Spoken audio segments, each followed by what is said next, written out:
नमस्कार दोस्तों, आप सभी का स्वागत है आपके अपने channel C S S fun tricks में, जहाँ पे हम गवर्नमेंट एग्जाम्स और डिपार्टमेंटल एग्जाम्स की प्रिपरेशन करते हैं थ्रू एमसीक्यू। इसमें हम पहली बात तो कंसेप्चुअल क्लैरिटी का ध्यान रखते हैं कि जो रूल्स होते हैं उनको किस माइंडसेट से लिखा गया है और उनके कंसेप्ट को समझते हैं।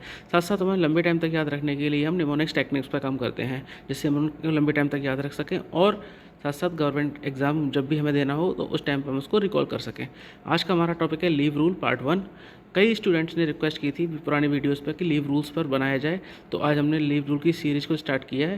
तो question number 1, which is the correct match about the types of leave according to the CCS leave rules? 1. Leave treated as duty, casual leave. 2. Leave treated as holidays, compensatory off. 3. Leave debitable to leave account, earned leave. And 4. Leave not debitable to leave account, extraordinary leave. Options are A 1 and 2 only, B 1 and 3 only, C 1 and 4 only, and D all of the above. And the right answer is D all of the above. एक बार देख लेते हैं। Leave देखिए 5 type की leave होती हैं हमारे पास। कौन कौन सी होती हैं? Leave treated as holidays, leave treated as duty, leave debitable to leave account, leave not debitable to leave account and special leave. अब कौन कौन सी होती हैं, कैसे कैसे मिलती हैं? लीव ट्रीटेड एज ड्यूटी में आती हैं, लीव ट्रीटेड एज हॉलीडेज में आती हैं, कंपनसेटरी ऑफ। कंपनसेटरी ऑफ कौन सी होती हैं कि अगर आपने कोई काम किया, किसी छुट्टी वाले दिन आपको बुलाया आपके ऑफिसर ने, तो आप उस दिन काम करते हो आके, तो उसके अगेंस्ट में आपको किसी अदर दिन आपको छुट्टी दे दी जाएगी, उसे बोलते हैं कंपनसेटरी ऑफ या कॉम्प ऑफ। उसमें आप किसी भी दिन आ सकते हो और अपना कंपनसेटरी ऑफ को अवेल कर सकते हो और उस दिन आपको हॉलीडे की तरह ट्रीट किया जाएगा। तो ये कैसे याद रखा जाएगा? HCL याद रखेंगे। HCL से हॉलीडेज, C से कंपनसेटरी ऑफ, लीव से लीव। यानी कि हॉलीडे जो होती है हॉलीडे की तरह ट्रीट करते हैं कंपनसेटरी ऑफ को लीव में, यानी HCL। तो HCL से हम याद रख सकते हैं कि कैसे जो है कंपनसेटरी ऑफ को हम हॉलीडे की तरह ट्रीट करते हैं। दूसरा, लीव ट्रीटेड एज ड्यूटी। अब लीव को ड्यूटी की तरह कैसे ट्रीट करते हैं? 2 टाइप की होती हैं, कैजुअल लीव और स्पेशल कैजुअल लीव। तो उसमें हम ऐसे याद रख सकते हैं कि जो हम कैजुअल होके जाते हैं, यानी हम कैजुअल रहते हैं इस लीव पे, और आपको इसमें इसकी खास बात क्या होती है कि आपको ऑन ड्यूटी ट्रीट किया जाता है। इसमें आपको ऑफ ड्यूटी ट्रीट नहीं किया जाता। ऑन ड्यूटी ट्रीट करते हैं कैजुअल लीव और स्पेशल कैजुअल लीव में। तो एक तरह से आप ऑफिस आ रहे हो कैजुअल होके, तो इसको ड्यूटी की तरह ट्रीट करते हैं हम कैजुअल लीव को, कि हम ड्यूटी पर हैं और कैजुअल तरीके से होकर आए। इस दिन हम फॉर्मल तरीके से नहीं आते, कैजुअल होके आते हैं कि भाई हमें तो कुछ काम करना है, बस थोड़ा सा काम निपटा के जाना है। तो कैजुअल लीव और special casual leave. Special casual leave specially हम कैजुअल होके जाते हैं, तो स्पेशल कैजुअल लीव हो गई। तीसरा है leave debitable to leave account. अब leave debitable to leave account क्या होती हैं? ये वो लीव्स होती हैं जिनका हम अकाउंट मेंटेन करते हैं, जो आपके अकाउंट में क्रेडिट की जाती हैं और उसके बाद आपसे अकाउंट से डिडक्ट भी की जाती हैं पीरियोडिकली। तो ये leave debitable to leave account होती है, यानी लीव अकाउंट मेंटेन होता है। इसमें कौन कौन सी आती हैं आपकी? अर्न लीव यानी EL, HPL यानी half pay leave, commuted leave and leave not due. इनको भी याद रखने की ट्रिक हम अगले फर्दर वीडियोस में देखेंगे। तो कुल मिला के अब याद रखना है कि लीव डेबिटेबल का कॉन्सेप्ट क्या होता है, कि इनका अकाउंट मेंटेन किया जाता है। इसमें आपकी आती हैं leave EL, HPL, commuted leave और लीव नॉट ड्यू। नेक्स्ट है leave not debitable to leave account. ये वो लीव होती हैं जिनका कोई अकाउंट मेंटेन नहीं हो जाता। इनको जैसे आप इसके लिए एलिजिबल होते हो, आप उसको ले लेते हो। जैसे मैटरनिटी लीव, आपका बेबी आपका हुआ, आपने मैटरनिटी लीव को अवेल कर ली। ऐसा नहीं है कि आपका कुछ मैटरनिटी लीव अकाउंट हर साल मेंटेन हो रहा है, उसमें से आप कुछ लीव ले रहे हो। आपको एक बार में 180 डेज़ की मिलती हैं, आप लेते हो। ऐसा भी नहीं कि आप आधा ले सकते हो बाद में ले सकते हो, कोई अकाउंट मेंटेन नहीं होता। ऐसे ही अडॉप्शन लीव, बच्चा जब आप अडॉप्ट करते हो, या पैटर्निटी लीव, तो ये सब लीव जो है आपकी child care leave, study leave, work related injury and illness leave, जिसको रिल बोलते हैं, या एक्स्ट्राऑर्डिनरी लीव, ये सब not debitable to leave account होती हैं।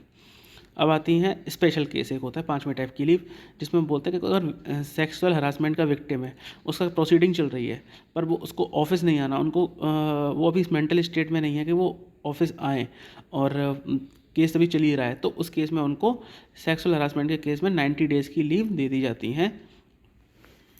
तो ये होती हैं स्पेशल लीव, ये स्पेशल केस में दी जाती हैं। तो हमारी 5 टाइप की लीव हो गई। चलते हैं आगे।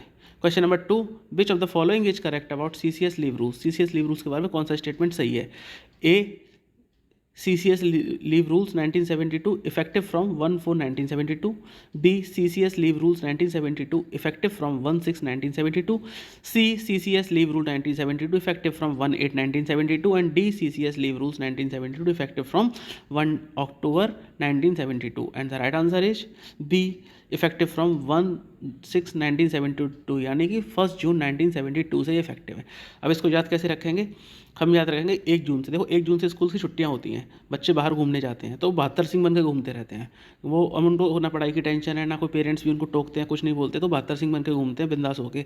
तो 1 जून से हम छुट्टी लेकर बहत्तर सिंह बनकर घूमो।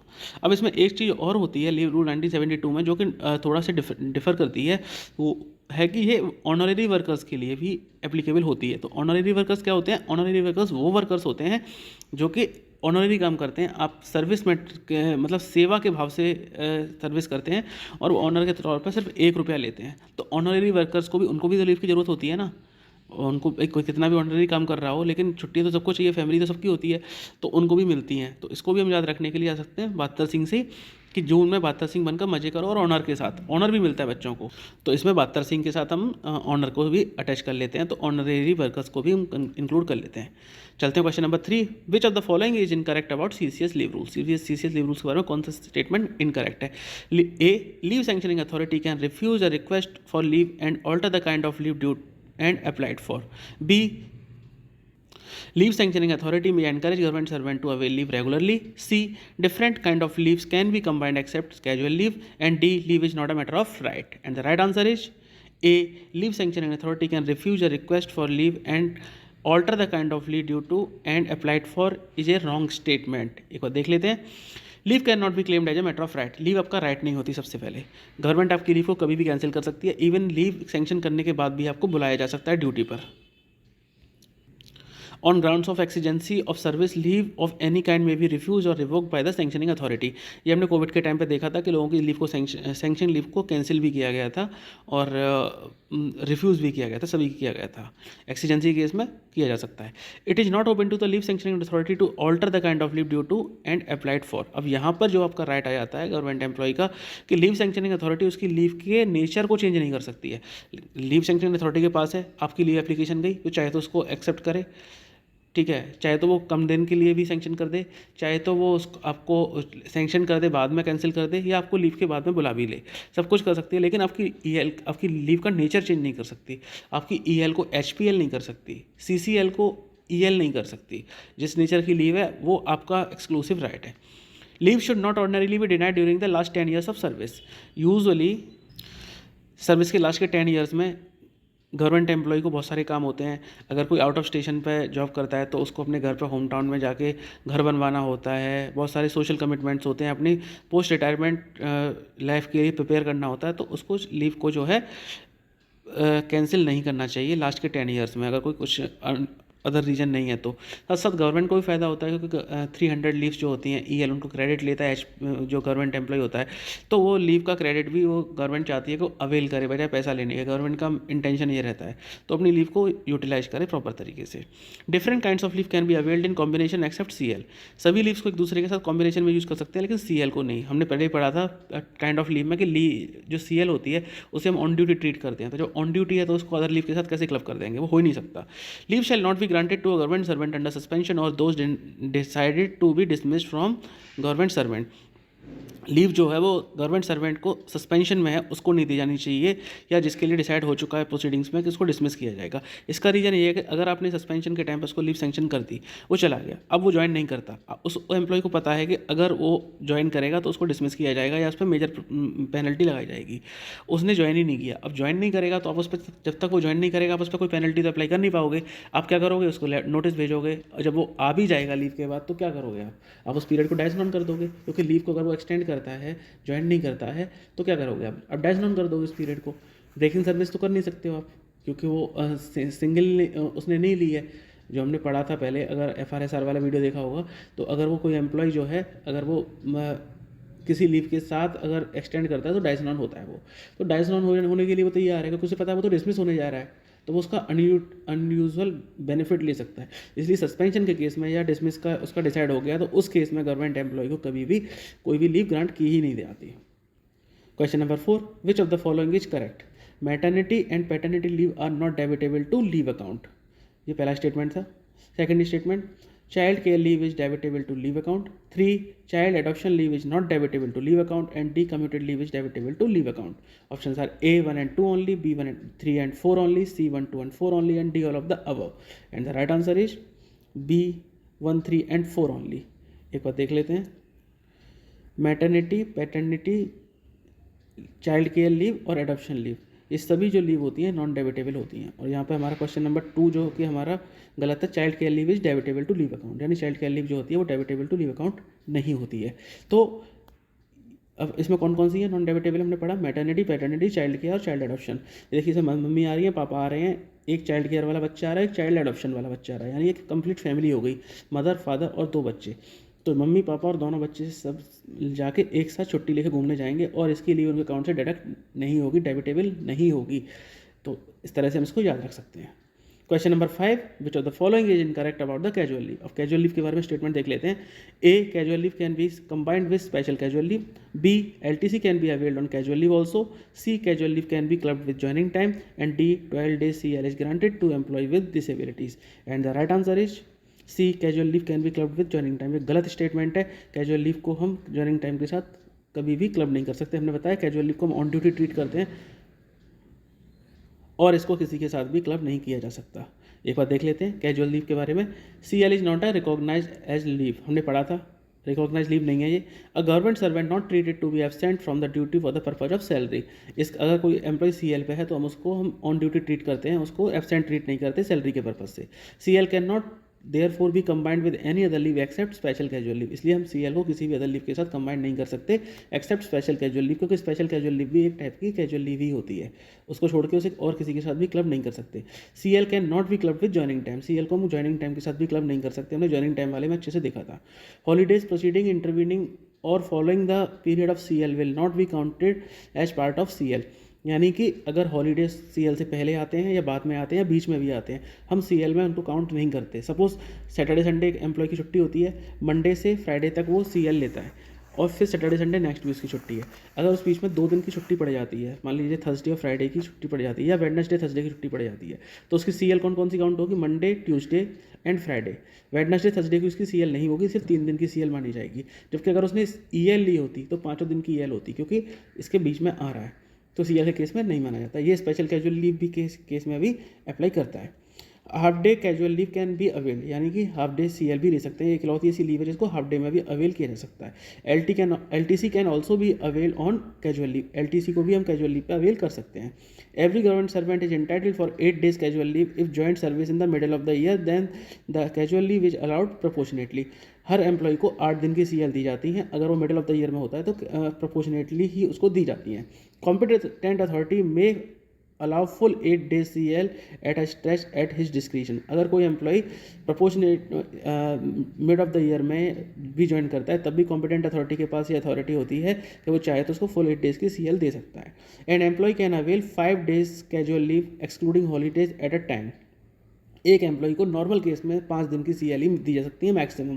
हेड ऑफ द ऑफिस और any other competent authority can grant more than 5 days CL at a time at his description. लेकिन अगर हेड ऑफ द ऑफिस या कॉम्पिटेंट अथॉरिटी चाहे तो अपनी डिस्क्रिशनरी पावर का यूज़ करते हुए उसको 5 दिन से ज़्यादा की CL भी दे सकती है. वो सेटिस्फाई होने चाहिए कि इसको जेन्युइनली ज़्यादा CL की ज़रूरत है. CL can not B availed in combination with regular leave. CL को अदर लीव के साथ हम यूज़ नहीं कर सकते रेगुलर लीव के साथ, ये हमने देख लिया था.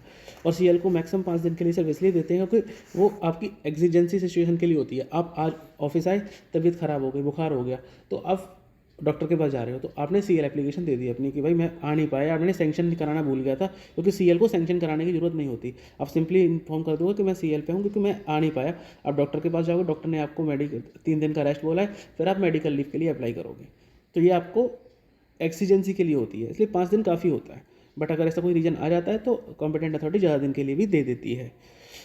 With effect from 1/9/2008, the number of casual leave available for employees with disability shall be 12 days in a calendar year as against 8 days for other employees. यानी कि 1 सितंबर 2008 से ये रूल बना दिया गया है कि जो डिसेबल एम्प्लॉयज़ होते हैं उनको 8 के बजाय 12 CL दी जाएंगी in order to meet the specific requirements related to disability of officials. यानी कि जो डिसेबल ऑफिशियल है उनकी डिसेबिलिटी रिक्वायरमेंट्स को फुलफिल करने के लिए. The additional benefit of 4 days leave shell be in the form of special casual leave. जो एडिशनल 4 days की जो लीव होंगी वो स्पेशल कैजुअल लीव की फॉर्म में दी जाती हैं. Question number 6. Which of the following statement is not a ground for availing special casual leave? A for elections, B for home guard training, C for territorial army camps and D for marriage. And the right answer is D for marriage. एक बार देख लेते हैं special casual leave. This is a kind of casual leave granted for specific purpose, यानी एक specific purpose के लिए होती है. Special casual leave is granted to maximum 30 days on the following ground. 30 days के लिए कौन कौन से ग्राउंड पर दी जाती है? Specific sports related activities, injuries, cultural activities, mountaineering, family planning, departmental exams, association, union meetings, cooperative society activities, period of burns, natural calamities, if residence is beyond 3 miles. To meet specific requirement of disabled government servant, जैसे हमने देखा था अभी, और other grounds होते हैं elections, home guard training, territorial army camps and blood donations. Question number 7. Which of the following is incorrect about special casual leave? कौन कौन सा स्टेटमेंट इनकरेक्ट है? A special casual leave is granted to maximum of 60 days. B for sterilization operations including tubectomy, laparoscopy, 10 days special casual leave is granted to female government employees. C 30 days special casual leave can be granted to a head of the department for mountaineering purpose. And D special casual leave can be granted when there is dislocation on account of natural calamities. And the right answer is A special casual leave is granted to maximum 60 days. एक गलत statement है. एक बार देख लेते हैं. Special casual leave case of family planning देखते हैं पहले. A maximum of 5 working days for vasectomy operation. Vasectomy operation males के लिए होता है. उस केस में 5 डेज का मैक्सिमम आपको मिलेगी. Where additional operation is required the head of the department can sanction and other 5 days. अगर आपका फर्स्ट ऑपरेशन फेल हो जाता है तो एंड अदर 5 डेज, यानी 5 डेज एट अ टाइम और 5 डेज अगेन दी जा सकती है. When the husband under goes a vasectomy the female government servant is sanction 1 day special casual leave by the head of office. यानी कि अगर कोई female employee है, उसका हस्बैंड गवर्नमेंट सर्वेंट नहीं है, बट वो उसको वैसेक्टोमी ऑपरेशन अंडर गो होता है, तो फीमेल एम्प्लॉय को 1 दिन की दी जाएगी हस्बैंड की लुक आफ्टर करने के लिए. जबकि अगर मेल भी गवर्नमेंट एम्प्लॉय है तो मेल को तो 5 डेज़ का मिलेगा, बट अगर मेल नहीं है, गवर्नमेंट एम्प्लॉय फीमेल है, तो उसकी वाइफ को भी 1 दिन का दिया जाएगा. For sterilisation operation including tubectomy, laparoscopy for female government employees, यानी कि फीमेल एम्प्लॉइज जो होती हैं वो ट्यूबेक्टोमी या लेप्रोस्कोपी के ऑपरेशन के थ्रू अंडरगो होती हैं, तब क्या मिलेगा? 10 days special casual leave is granted to female government servant. उनको 10 डेज का स्पेशल कैजुअल लीव दिया जाएगा. If additional operation is required another 10 days can be sanctioned by the head of office. यानी कि अगर वो ऑपरेशन फेल हो जाता है तो उसको 10 डेज का दिया जाएगा. 3 days special casual leave is granted to a male government servant when wife undergoes sterilisation operation. अब यहाँ पर मेल गवर्नमेंट एम्प्लॉई है, फीमेल नहीं है, लेकिन फीमेल का ट्यूबेक्टोमी या लेप्रोस्कोपी ऑपरेशन किया जाता है, तो उस केस में हस्बैंड को 3 दिन की दी जाएगी for look after of his wife. Maximum 21 days for recanalization operation in both the case of government servant male and female. Male और फीमेल दोनों को रिकैनलाइजेशन ऑपरेशन के केस में 21 डेज का दिया जाएगा. और the number of days of hospitalisation, अगर हॉस्पिटलाइजेशन का नंबर ऑफ डेज कम है तो hospitalisation for the purpose whichever is less, जो भी कम है तो 21 दिन. अगर हॉस्पिटलाइजेशन का पीरियड मोर देन 21 डेज है तो 21 डेज मिलेगी. और अगर हॉस्पिटलाइजेशन का पीरियड जो है 21 डेज से ज़्यादा है तो 21 दिन की दी जाएगी. अगर हॉस्पिटलाइजेशन का पीरियड 21 दिन से कम है तो हॉस्पिटलाइजेशन का पीरियड की दी जाएगी.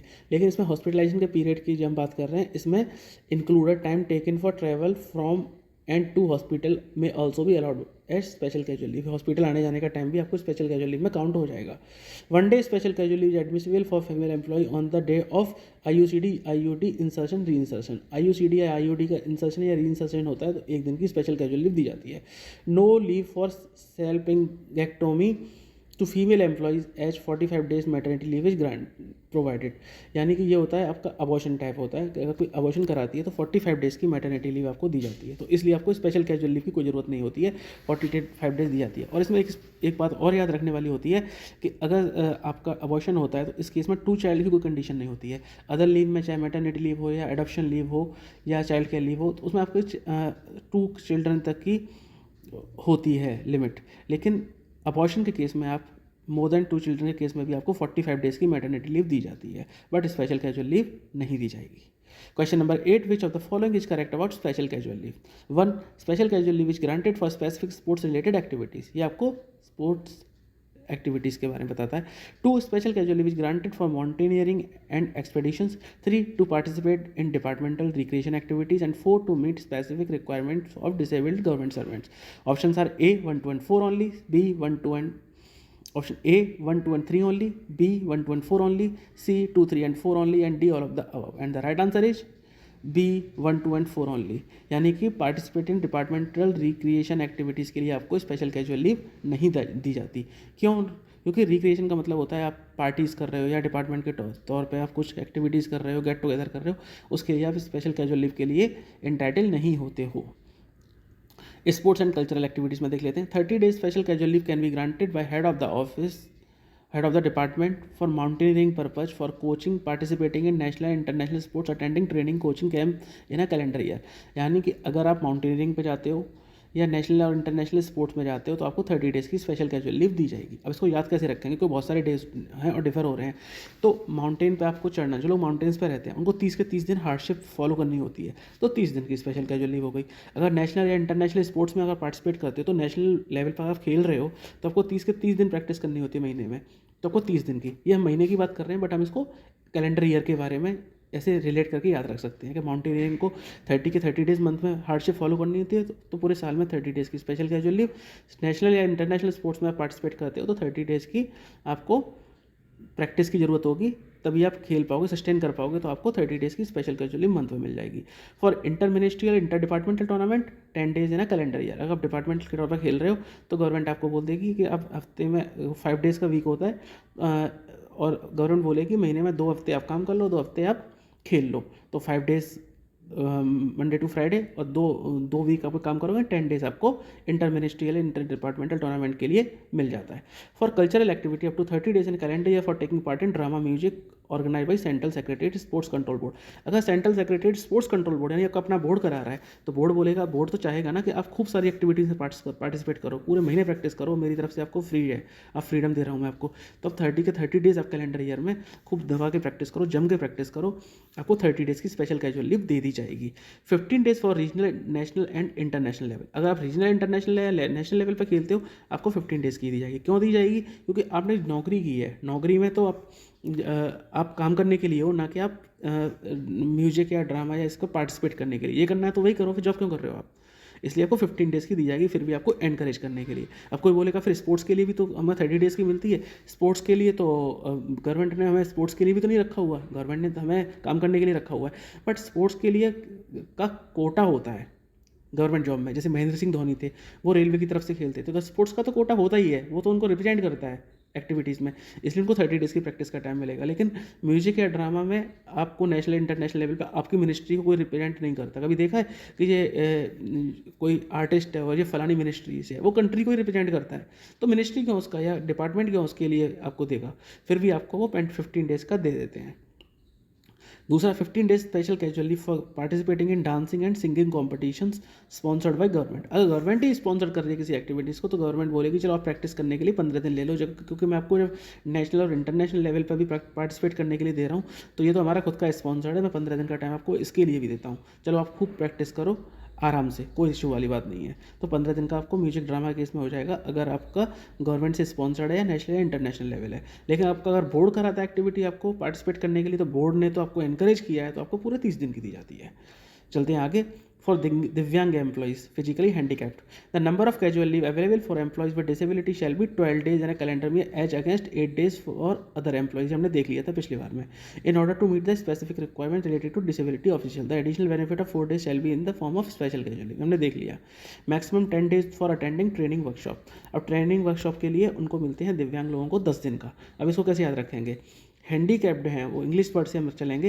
हैंड में हमारे में दोनों हैंड में कितनी फिंगर्स होती हैं? 10, 5 ईच, तो 10 फिंगर्स होती हैं, तो उनको 10 days की हर फिंगर के लिए एक मिलेगी वर्कशॉप या ट्रेनिंग को अटेंड करने के लिए। अब कैलेमिटीज़ की बात करते हैं। Special casual leave can be granted when there is a dislocation on account of natural calamities, bandh, strikes etcetera equal to number of days of dislocation.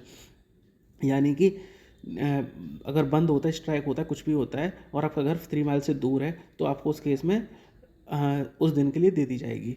Departmental examination, special casual leave can be granted to the head of the department for the days of departmental promotion examination which is neither obligatory nor entail the condition for of preference of service. Government चाहती है कि आप जब service में हो तो आप अच्छे से एग्जाम्स दो और अच्छी जगह पे जाओ, और ऐसा कोई एग्ज़ाम जो ऑब्लिगेटरी नहीं है आपके लिए, कंडीशन ऑफ प्रेफरेंस नहीं कर रहा है, तो गवर्नमेंट आपको उस दिन के लिए स्पेशल कैजुअल लीव दे देती है। एम्प्लॉयज़ एंड कोऑपरेटिव सोसाइटी, इसकी बात कर लेते हैं। अगर office bearers members of delegates engage in employees cooperative societies established for central government employees, यानी गवर्नमेंट के एम्प्लॉयज़ के लिए बेनिफिट के लिए अगर कोई है मेंबर्स जो हैं किसी सोसाइटी के मेंबर हैं, can be granted special casual leave by the head of the office, special casual leave दी जा सकती है to attend the meetings to meet the journey time and duration of meeting. अगर आप कोई मीटिंग अटेंड करते हो, उसके ऑफिस बेयरर्स या मेंबर्स या डेलीगेट्स कोई मीटिंग अटेंड करते हैं कोऑपरेटिव सोसाइटी की एम्प्लॉयज़ की, तो उसके लिए आपको स्पेशल कैजुअल लीव दी जाएगी मीटिंग टाइम के लिए। और अगर शहर के बाहर आपका है तो जो आपका ट्रैवलिंग टाइम है उसके लिए भी आपको स्पेशल कैजुअल लीव दी जाएगी सोसाइटीज़ के लिए। यूनियन मीटिंग कब होती है, यूनियन की बड़ी मीटिंग हो गई तो उसके लिए आपको 5 डेज़ की स्पेशल कैजुअल लीव दी जाएगी एक कैलेंडर ईयर में। ठीक है। Can be granted for local delegates local members of executive committees, local delegates को भी दी जा सकती है 5 डेज़ की स्पेशल कैजुअल लीव। अगर आउट स्टेशन डेलीगेट्स हैं एंड ईसी मेंबर्स हैं तो 10 डेज़ की स्पेशल कैजुअल लीव ग्रांटेड है ना कैलेंडर ईयर, क्योंकि आप बाहर जाओगे, ट्रैवलिंग का भी टाइम चाहिए आपको, तो उन्होंने लमसम में आपको एक बार में 10 डेज़ की स्पेशल कैजुअल लीव का बोल दिया गया है, आप अटेंड कर सकते हो। 20 days can be granted to the office bearers for participation in the activities of union association. अब अगर यूनियन एसोसिएशन में ऑफिस बेयरर्स पार्टिसिपेट करते हैं तो आपको 20 डेज। अब इसके लिए कैसे किया जाएगा, आपको याद कैसे रखोगे, ऑफिस बेयरर आप ऑफिस में कितने दिन आते हो काम करने के लिए, ऑफिस में आप आते हो 20 दिन के लिए, क्योंकि 30 दिन में से 8 दिन की तो आपकी छुट्टियाँ निकल जाती हैं, हॉलीडेज़ निकल जाते हैं, सैटरडे संडे को मिला के 2 × 4 4 वीक्स का 8 22 दिन बचते हैं, 1-2 छुट्टियाँ आ जाती हैं ऑन एन एवरेज। तो कितने दिन आप ऑफिस ज्वाइन करते हो, 20 डेज़ के लिए, तो 20 दिन आपको, तो 20 के 20 दिन ऑफिस बेयरर्स को, अब तो ऑफिस बेयरर्स को आप एक्टिविटीज़ को पार्टिसिपेट करने के लिए आपको दिया जाता है। Next 20 days including journey time for participating केंद्रीय सचिवालय हिंदी परिषद। अब यहाँ पर भी हम इसी को याद रखते हैं कि केंद्रीय सचिवालय हिंदी परिषद को हम याद रखें केंद्रीय सचिवालय यानी सेंट्रल सेक्रेटेरिएट, और सेक्रेटेरिएट में भी आपका 20 दिन का ही मंथ होता है, सैटरडे संडे को हटा के 20 दिन काम करते हैं। तो अगर सेंट्रल सेक्रेटेरिएट के एम्प्लॉयज़ हैं या ऑफिस बेयरर्स भी तो ऑफिस के ही एम्प्लॉय हुए ना, तो ऑफिस का एम्प्लॉय तो 20 दिन काम करेगा ना, तो 20 दिन उनको दे दिए गए हैं आपको एक्टिविटीज़, यूनियन एक्टिविटीज़ में या फिर हिंदी की जो एक्टिविटीज़ है पार्टिसिपेट करने के लिए जर्नी टाइम मिला के 20 डेज़, तो उनको 20 डेज़ की स्पेशल कैजुअल लीव दे दी गई है। तो यहाँ पे हमने सारे टाइप की स्पेशल कैजुअल लीव्स को याद रख लिया बिना विद ट्रिक के साथ कि कैसे हम उनको नंबर ऑफ डेज़ में बिना कन्फ्यूजन को कर सकते हैं। चलते हैं आगे। Question number 9. LTC can be availed during casual leave. Options are A. True, B. False. And the right answer is A. True. LTC को हम CL के साथ अवेल कर सकते हैं, CL लेके हम LTC पे जा सकते हैं। अब इसको याद कैसे रखेंगे, LTC can be avail during casual leave. LTC पे जब हम जाते हैं तो बहुत कैजुअल होते हैं, अपनी फैमिली के साथ जाते हैं, बिल्कुल फॉर्मल नहीं होते, इन्जॉय के मूड में होते हैं, कैजुअल मूड में होते हैं, तो हम कैजुअल होकर LTC पे जाते हैं, तो कैजुअल लीव के साथ भी LTC को अवेल किया जा सकता है। चलते हैं आगे। Question number 10. Casual leave can be combined with which of the following. CL को हम किसके साथ कंबाइन कर सकते हैं, A. Special casual leave, B. Earn leave, C. Half pay leave and D. None of the above. And the right answer is special casual leave. हमने पढ़ा था कि CL को हम किसी भी लीव के साथ कंबाइन नहीं कर सकते एक्सेप्ट स्पेशल कैजुअल लीव, क्योंकि वो खुद भी एक काइंड ऑफ कैजुअल लीव है, स्पेशल काइंड की।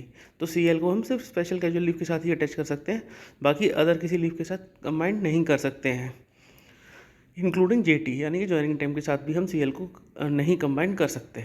अब एक बार देख लेते हैं। Regular leave and CL can not B combined. Regular leave के साथ CL को कंबाइन नहीं कर सकते।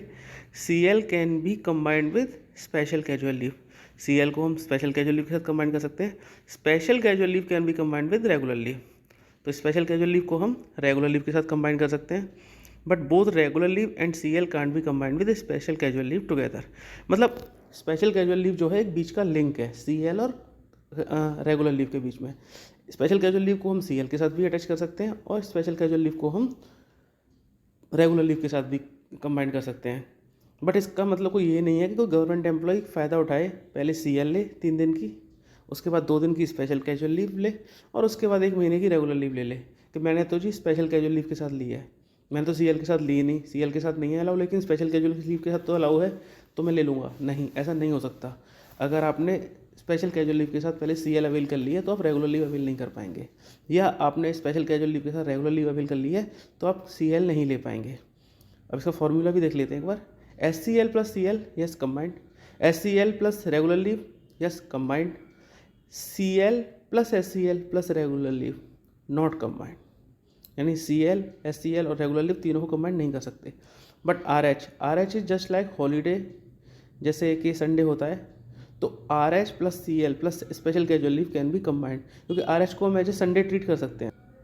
अब संडे के अगले दिन हम CL ले लें फिर स्पेशल कैजुअल लीव ले लें तो बिल्कुल पॉसिबल है। सपोज संडे है, संडे के बाद हमने 2 दिन की मंडे ट्यूसडे को हमने CL ली और अगले 3 दिन की स्पेशल कैजुअल लीव ली, क्या पॉसिबल है? हाँ है। ठीक है, उसके बाद सैटरडे संडे फिर से हमारा हॉलीडे पड़ गया, कोई दिक्कत नहीं है। तो RH also just like holiday, तो इसके साथ हम CL SCL दोनों को एक साथ कंबाइन कर सकते हैं, पर CL और SCL के साथ हम रेगुलर लीव को कंबाइन नहीं कर सकते हैं। Question number 11, leave may be granted to government servant under suspension. Options are A true, B false, and the right answer is B false. Regular as per government of India's decision, no leave during suspension, fundamental rule 55। Suspension के साथ हम कोई भी leave grant नहीं कर सकते हैं। और जैसा हमने देखा था, इसका रीजन पहले भी हमने डिस्कस किया था कि सपोज किसी पर मेजर पेनल्टी चल रही है, अंडर सस्पेंशन है, मेजर पेनल्टी की प्रोसीडिंग चल रही है, या फिर उसको पेनल्टी इतनी और मेजर पेनल्टी भी इतनी ग्रेव मिसकंडक्ट है कि उसको डिसमिस या रिमूव करने की बात चल रही है। अब उस बीच में आपने उसको लीव दे दी 10 दिन की, 10 दिन की लीव लेकर चला गया, उसके बाद वो ज्वाइन ही नहीं करता ऑफिस को। अब आप उसका कुछ नहीं कर सकते, क्योंकि जब तक वो ज्वाइन नहीं करेगा तब तक आप उसको अगेंस्ट में कोई एक्शन नहीं ले पाओगे।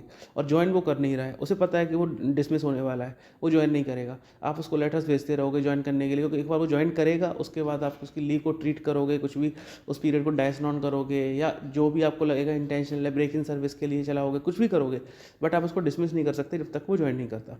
तो उसका मिसयूज़ कर सकता है। तो ऐसे किसी भी अनकंफर्टेबल सिचुएशन को अवॉइड करने के लिए रूल ये है कि सस्पेंशन के हो रखा है किसी एम्प्लॉय का, उसको लीव सेंक्शन की ही नहीं जाएगी। और इसमें एक चीज़ और ऐड कर लेते हैं, क्वेश्चन आता है ये कि अंडर सस्पेंशन LTC अवेल कर सकता है। तो इसका भी सीधा सा लॉजिक है कि जब उसको लीव ही नहीं मिल रही है तो वो LTC कैसे अवेल करेगा, और LTC के लिए कम से कम 1 दिन की छुट्टी लेना मैंडेटरी है, और जब छुट्टी नहीं मिलेगी उसको तो LTC पे भी नहीं जा सकता। अब दूसरा क्वेश्चन आता है क्या फैमिली अवेल कर सकती है, क्योंकि फैमिली को तो किसी लीव की जरूरत नहीं है।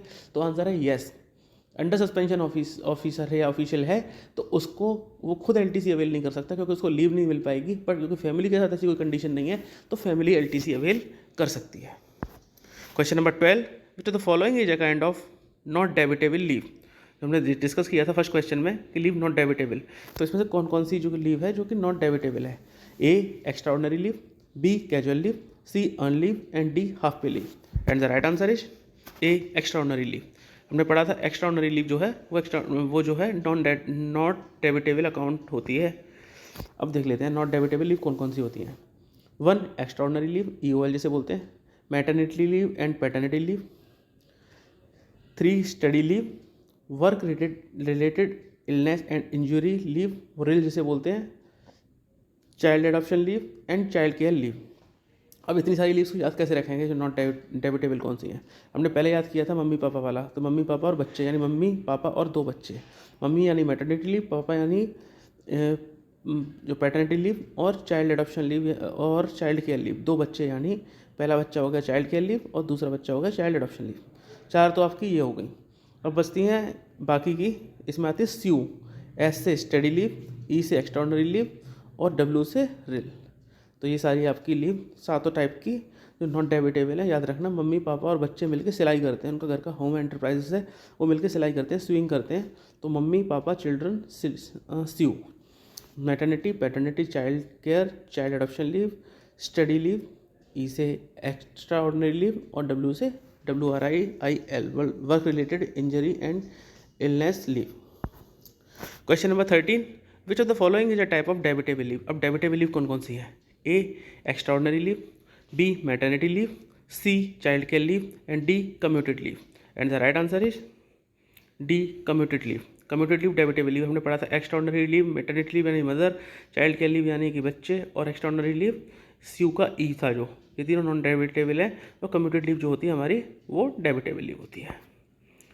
डेबिटेबल लीव देख लेते हैं, casual leave, earn leave, half pay leave, commuted leave and leave not due. इसको कैसे करेंगे? Check leave. जो डेबिटेबल है उन पर एडमिनिस्ट्रेशन चेक लगता है, चेक एंड बैलेंस रखता है कि कितना अकाउंट में कितनी थी, कितनी डिडक्ट हो गई, कितनी बची हैं, तो वो चेक लीव होती हैं। तो चेक का फॉर्मूला याद रखना CHEC, यहाँ CHEC के नहीं है, CHEC है।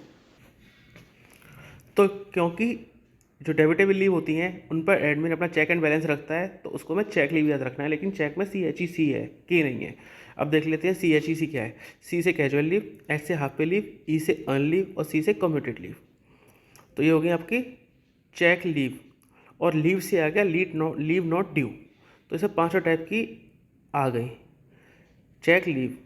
तो डेबिटेबल का हमने फॉर्मूला देख लिया, नॉन डेबिटेबल का भी देख लिया, तो दोनों तरह की हमारी कवर हो गई। अब अगर ऐसा कोई क्वेश्चन आता है तो अब मिस्टेक नहीं होनी चाहिए, कौन सी लीव कौन सी टाइप के अकाउंट में आती है।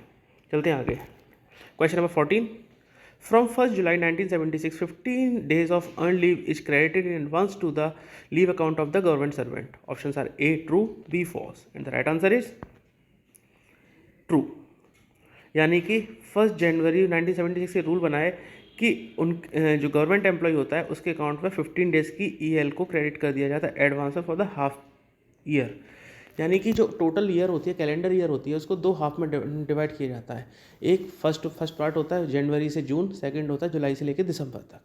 अब जनवरी से जून वाला होता है, उसमें उसकी जो छुट्टियां होती हैं उनको 1 जुलाई को ही क्रेडिट कर दिया जाता है एडवांस में, और जो जुलाई से दिसंबर वाला होता है उसकी छुट्टियों को 1 जुलाई को क्रेडिट कर दिया जाता है। अब सपोज़ किसी एम्प्लॉय के अकाउंट में ऑलरेडी 75 लीव्स हैं, 1 जनवरी को उसके अकाउंट में 15 EL यानी 2.5 लीव पर मंथ्स के हिसाब से इंटू 6 6 महीने का होता है, तो 15 लीव्स उसको क्रेडिट कर दिया जाएगा। अब 75 + 15 उसके अकाउंट में टोटल लीव बैलेंस हो गया 90। अब 6 महीने में वो एम्प्लॉय जितनी भी छुट्टियां लेगा उन छुट्टियों को उसमें डिडक्ट कर दिया जाएगा जून एंड में। अब सपोज उसने 10 EL ली, अब उसके अकाउंट में 90 बैलेंस था, 10 छुट्टियां ली, 1 जुलाई को जब उसका अकाउंट मेंटेन किया जाएगा उसमें से 10 छुट्टियां डिडक्ट कर दी जाएंगी, यानी कि बची 80 लीव बैलेंस। साथ साथ 1 जुलाई को, जो जुलाई से दिसंबर वाला साइकिल है, जो सेकंड हाफ है, उसकी 15 लीव्स को क्रेडिट कर दिया जाएगा। अब उसको क्रेडिट कर दिया तो 80 + 15 95, यानी कि 75 थी, 1 जुलाई को 15 लीव क्रेडिट की, 90 हो गई। उसके बाद 10 छुट्टियां उसने ले ली तो 80 हो गई, और 1 जुलाई को अगेन उसके अकाउंट में नेक्स्ट हाफ की 15 छुट्टियों को क्रेडिट कर दिया गया ELs को, तो कितनी हो गई 95। अब मान लो सेकेंड हाफ में यानी कि जुलाई से लेकर दिसंबर तक उसने 30 छुट्टियाँ ले ली, 30 EL ले ली, तो उसका अकाउंट बैलेंस बचा 65, 95 - 30 65। और 1 जुलाई को उसका अकाउंट मेंटेन किया जाएगा, तो पहले तो 30 लीव्स को डिडक्ट करेंगे 65 प्लस 15 लीव्स को ऐड कर दिया जाएगा 1 जुलाई को, जो 1 जनवरी को, यानी कि जो नेक्स्ट जनवरी से लेके जून तक की छुट्टियां होंगी उनको उसके अकाउंट में ऐड कर दिया जाएगा जनवरी से जून। तो कितना बैलेंस हो जाएगा 65, क्योंकि 95 थी उसमें से 30 निकाली, 65 + 15 ऐड की, कितनी हो गई 80 छुट्टियाँ हो गई। अब 80 छुट्टियाँ चलेंगी उसकी 1 जनवरी से लेके 30 जून तक नेक्स्ट ईयर में। अब उसमें उसने मान लो 20 छुट्टियाँ ले ली, तो कितना बचेगा 60, और 1 जुलाई को अगेन 15 छुट्टियाँ क्रेडिट कर दी जाएंगी 75। ऐसे ही अकाउंट चलता रहता है। Next question number 15, which of the following is correct about earn leave. 1, if a government servant is appointed during middle of the year, his leave account shall be credited at the rate of 2.5 days for each completed calendar month of the service. 2, proportionate reduction shall be made while crediting EL at the rate of 1/10 of any extraordinary leave or period of dies known during the particular half year. 3, total accumulation of EL should not exceed 300 days including the number of days encashed during LTC. And 4, when a government servant has 300 days to his credit at the beginning of next half year, the advance credit of 15 days shall be kept separately in brackets to be availed during the half year. Options are A 1, 2 and 3 only, B 1, 2 and 4 only, C 2, 3 and 4 only, and D all of the above. And the right answer is B 1, 2 and 4 only, यानी 3 गलत है, यानी total accumulation of EL should not exceed 300 days including the number of days encash during LTC is a wrong statement. एक बार देख लेते हैं। Earn leave debitable to leave account. 15 days is credited in advance on 1st January and 1st July of each calendar year. Clear है, पहले explain कर दिया। Maximum accumulation is 300 days in addition to the period encashed while availing LTC, यानी कि maximum accumulation 300 है in addition, including नहीं है, in addition to the period encashed while availing LTC, यानी कि सर्विस के टाइम पे सिक्स टाइम एक गवर्नमेंट एम्प्लॉय को ऑप्शन मिलता है कि वो अपनी लीव 10 डेज़ जो ईएल होती हैं, अनयूटिलाइज ईएल होती हैं, उसको इनकैश करा सकता है, उसके अगेंस्ट में पैसे ले सकता है, जो उसकी बेसिक प्लस डीए होगा उस टाइम पे, उसके अकॉर्डिंग उसको 10 दिन की छुट्टियों का उसको इनकैशमेंट मिल जाता है। तो 10 छुट्टियां एक बार में और 6 ओकेजन्स पे ले सकता है, तो यानी कि कितनी 60 छुट्टियां वो। इसके अलावा रिटायरमेंट के टाइम पे वो मैक्सिमम 300 लीव्स को इनकैश भी करा सकता है रिटायरमेंट के टाइम पर। तो टोटल कितना हुआ 360। तो यानी एलटीसी की जो छुट्टियां होती हैं वो एक्सक्लूडिंग होती हैं एलटीसी के टाइम पे जो लीव इनकैशमेंट किया जाता है, जो मैक्सिमम एक्यूमुलेशन 300 है उसके अलावा इंक्लूड नहीं होता। Period in excess of 300 days should be availed during the concerned half year. In other words, the credit at the end of half year should be limited to 300 days. यानी कि 300 days के अलावा जो भी period है वो आपका अलग से ऐड होगा, हाफ ईयर के लिए पहले से क्रेडिट हो जाएगा। जैसे हमने पढ़ा था वो 17 वाली लीव में 75 लीव जो थी उसमें 15 ऐड करके 90 हो जाता है। सिमिलरली किसी के अकाउंट में ऑलरेडी 300 लीव है तो 1 जनवरी को उसके अकाउंट में 300 प्लस 15 लीव को क्रेडिट कर दिया जाएगा।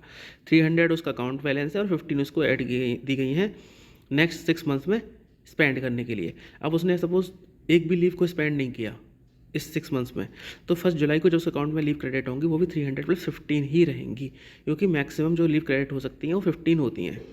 पहले क्या होता है कि जब हमारे अकाउंट में कम होती हैं 75 या 80 होती हैं तो हमारे अकाउंट बैलेंस में चली जाती हैं, बट क्योंकि यहाँ पे आपका अकाउंट बैलेंस ऑलरेडी क्लोज्ड है, इसमें 300 मैक्सिमम लिमिट एग्जॉस्ट हो चुकी है, तो आप मैक्सिमम 15 लीव ही रख सकते हो। अगर आपने 315 में से 10 लीव्स अवेल कर ली होती, यानी कि आपका बैलेंस होता 300 प्लस 5, तो 1 जुलाई को जब आपकी लीव क्रेडिट होती तब भी 300 प्लस 15 ही रहता, 300 प्लस 20 नहीं होता, क्योंकि मैक्सिमम जो लीव क्रेडिट होंगी वो क्रेडिट करने के बाद प्लस 15 ही हो सकती हैं। अगर आपने सारी छुट्टियां क्रेडिट कर ली होती तो पूरी 15 का एडवांटेज मिल जाता। तो कुल मिला के लीव जो होंगी वो 6 मंथ्स के बाद जब आपकी रहेंगी 300 अगर ऑलरेडी आपके अकाउंट में है तो 300 प्लस 15 ही रह पाएंगी। 2.5 days for each completed calendar month will be credited for a fraction of a year on entry into service. 2.5 year days per month for each completed month from the date of joining to immediately following 1st January or 1st July will be credited. Similarly on retirement 2.5 days per completed calendar month in the relevant half year। यानी कि कोई employ अगर mid of the year में join करता है तो हर completed month के लिए उसको 2.5 लीव क्रेडिट की जाएगी, क्योंकि 12 मंथ्स होते हैं और 2.5 हर मंथ की होती है, तो 12 into 2.5 equal to 30, total 30 L आपको इस तरह से मिलती हैं। अब किसी एम्प्लॉय ने 10 मार्च को ज्वाइन किया तो हर कंप्लीटेड मंथ के लिए आपको क्रेडिट की जाएंगी उस हाफ के लिए। मार्च में ज्वाइन किया 10 मार्च को, तो मार्च वाला मंथ तो कंप्लीट हुआ नहीं, अप्रैल मई जून 3 मंथ्स आपके जो है उस हाफ में पढ़ रहे हैं, तो अप्रैल में into June 3 into 2.5 equal to 7.5, 7.5 उसको नियरेस्ट फिगर में राउंड ऑफ करके 8 ईएल आपके अकाउंट में क्रेडिट कर दी जाएंगी। फिर नेक्स्ट जुलाई से आपको टोटल लीव मिलना शुरू हो जाएंगी, पूरे 6 इंटू 2.5 इक्वल टू 15, हर 1 जुलाई और 1 जनवरी को आपके अकाउंट में 15 लीव्स क्रेडिट कर दी जाएंगी। अब कोई रिटायरमेंट वाला केस आता है कि रिटायरमेंट आता है 2.5 डे पर completed calendar month in the relevant half year. उस ईयर में उस हाफ ईयर में जितना भी कैलेंडर मंथ के अकॉर्डिंग 2.5 डेट ऑफ रिटायरमेंट तक किया जाता है।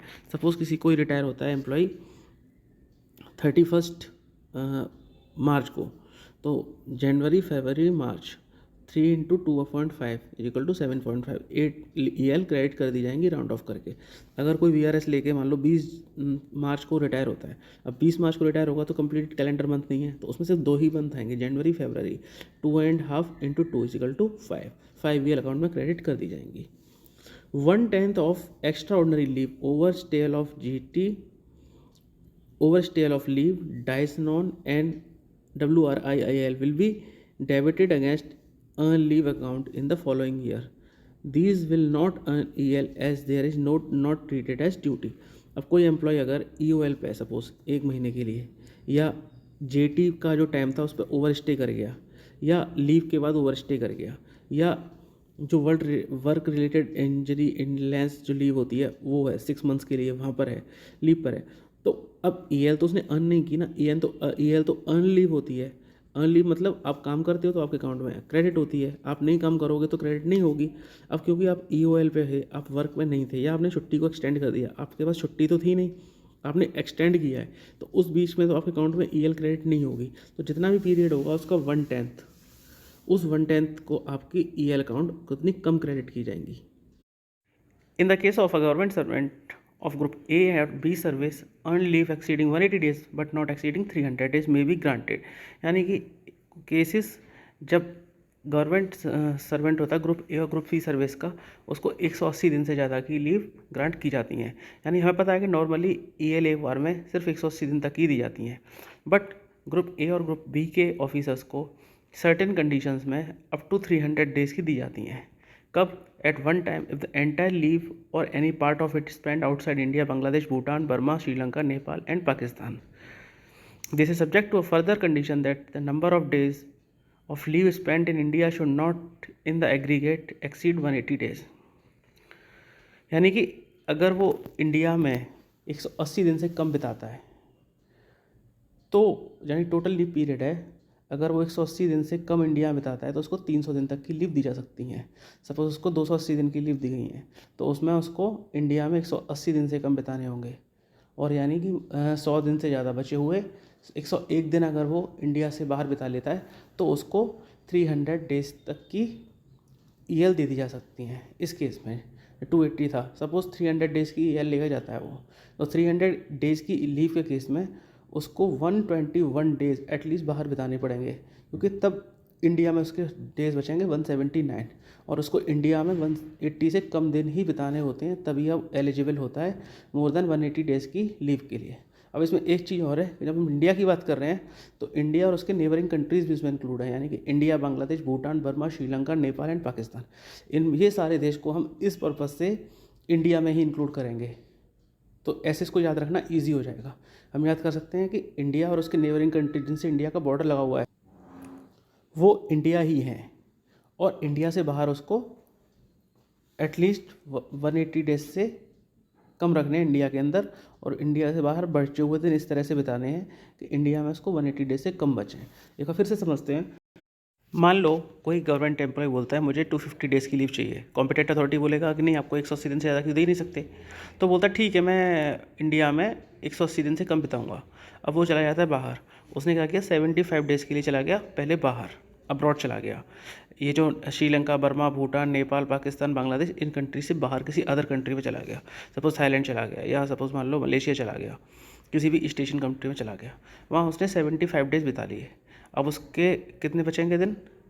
अगर 75 डेज़ बिता लिए तो उसने 175 डेज़, और 175 डेज़ के लिए इंडिया में रहता है तो उसकी 250 डेज़ की लीव उसको ग्रांट की जा सकती है। और 75 नहीं, अगर उसे 71 डेज़ भी बिताए होते तो उससे 179 डेज़ इंडिया में, तो उसका काम हो जाता।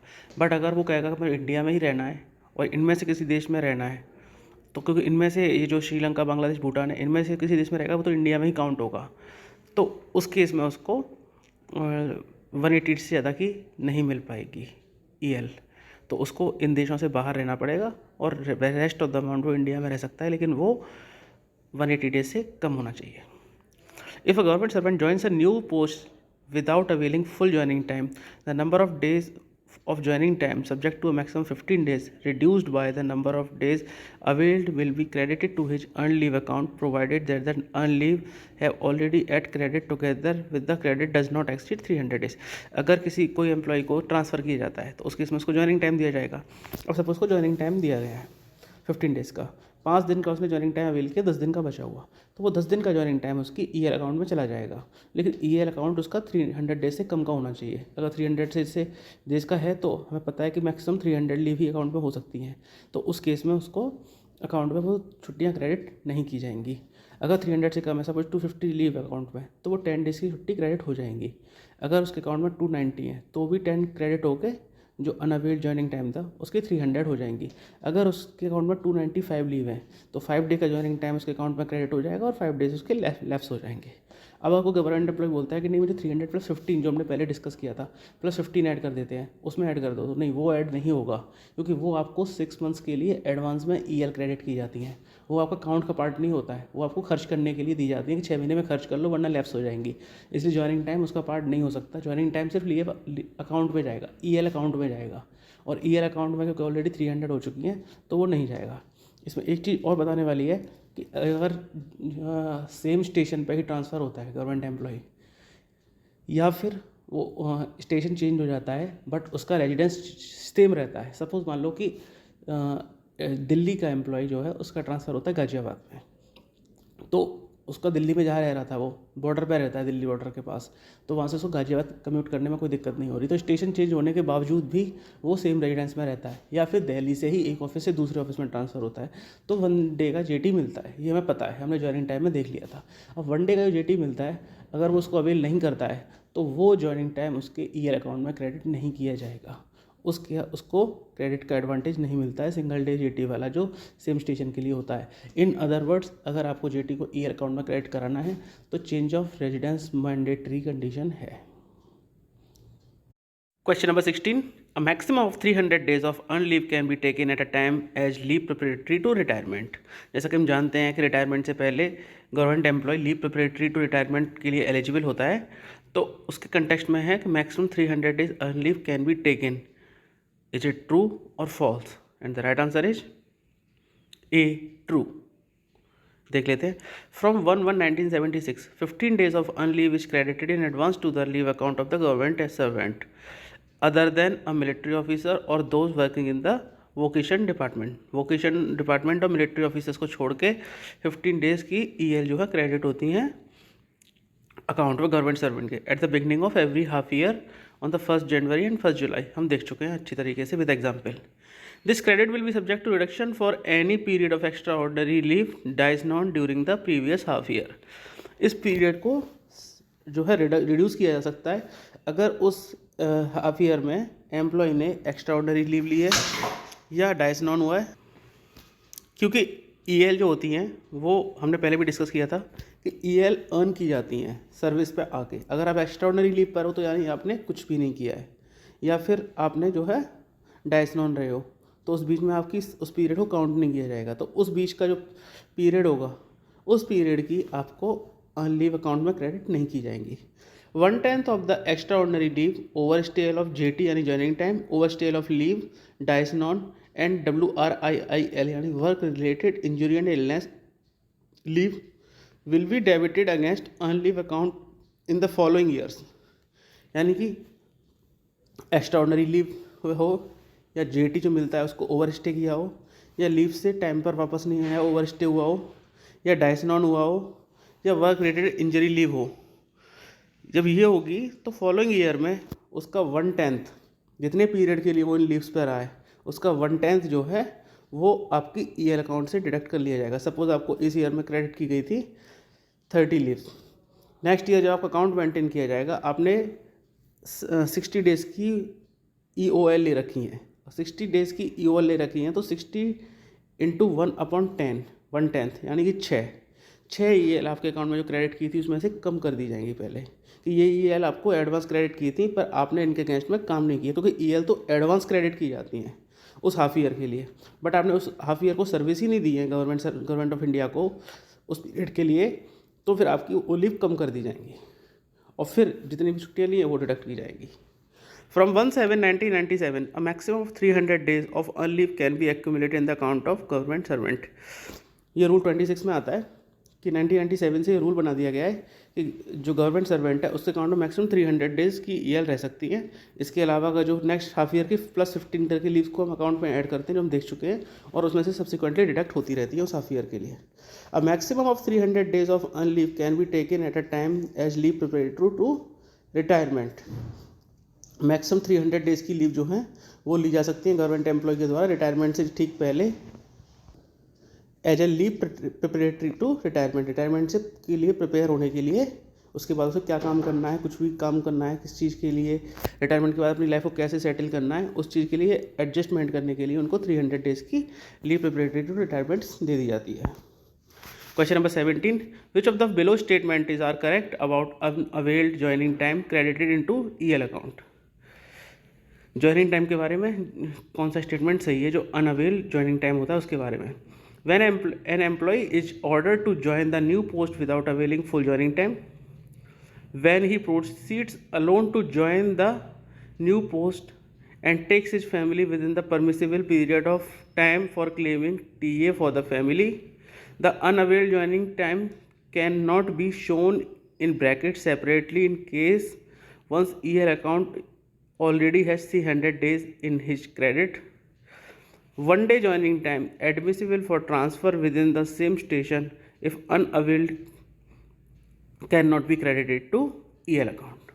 Options are A 1, 2 and 3 only, C, B 1, 3 and 4 only, C 1, 2 and 4 only, and D all of the above. And the right answer is A 1, 2 and 3 only. एक बार देख लेते हैं. EL again joining time. When an employee is ordered to join a new post without availing full joining time, किस किस case में EL जो होती है क्रेडिट की जाती है, उसके ज्वाइनिंग टाइम की जो छुट्टियां होती हैं उनको क्रेडिट किया जाता है EL अकाउंट में. कौन कौन सी सर्कमस्टांसेस में? When an employee is ordered to join the new post without availing full joining time, जब कॉम्पिटेंट अथॉरिटी उनसे बोल देता है कि आपको अभी सर्कमस्टांसेस ऐसी हैं कि आपको अभी हम ज्वाइनिंग टाइम जो आपका है उसको अवेल नहीं कर सकते, एमरजेंसी है या कोई भी सिचुएशन है, आप ज्वाइन कर लो और आपका जो ज्वाइनिंग टाइम है उसको आपके EL अकाउंट में क्रेडिट कर देंगे, आप बाद में ले लेना. सेकेंड है when he proceeds alone to join the new post and takes his family within the permissible period of time for claiming TA for the family. अगर जैसे आपको जब ट्रांसफ़र होता है 6 मंथ्स के अंदर अपनी फैमिली को लेके जाना होता है, वो अपना टाइम पर पहुंच गया, अपनी फैमिली को भी ले गया, बट उसने अपनी ज्वाइनिंग टाइम को पूरा अवेल नहीं किया, तो उस केस में उस एम्प्लॉय को जो ज्वाइनिंग टाइम वाला पीरियड होगा उस पीरियड को EL अकाउंट में क्रेडिट कर दिया जाएगा. The unavailed joining time cannot be shown in brackets separately in case of one's EL account already has 300 days in his credit. जैसे हम बात कर रहे थे कि 300 लीव के बाद जो नेक्स्ट हाफ ईयर की लीव जो होती हैं वो अकाउंट में +15 करके ऐड की जाती हैं.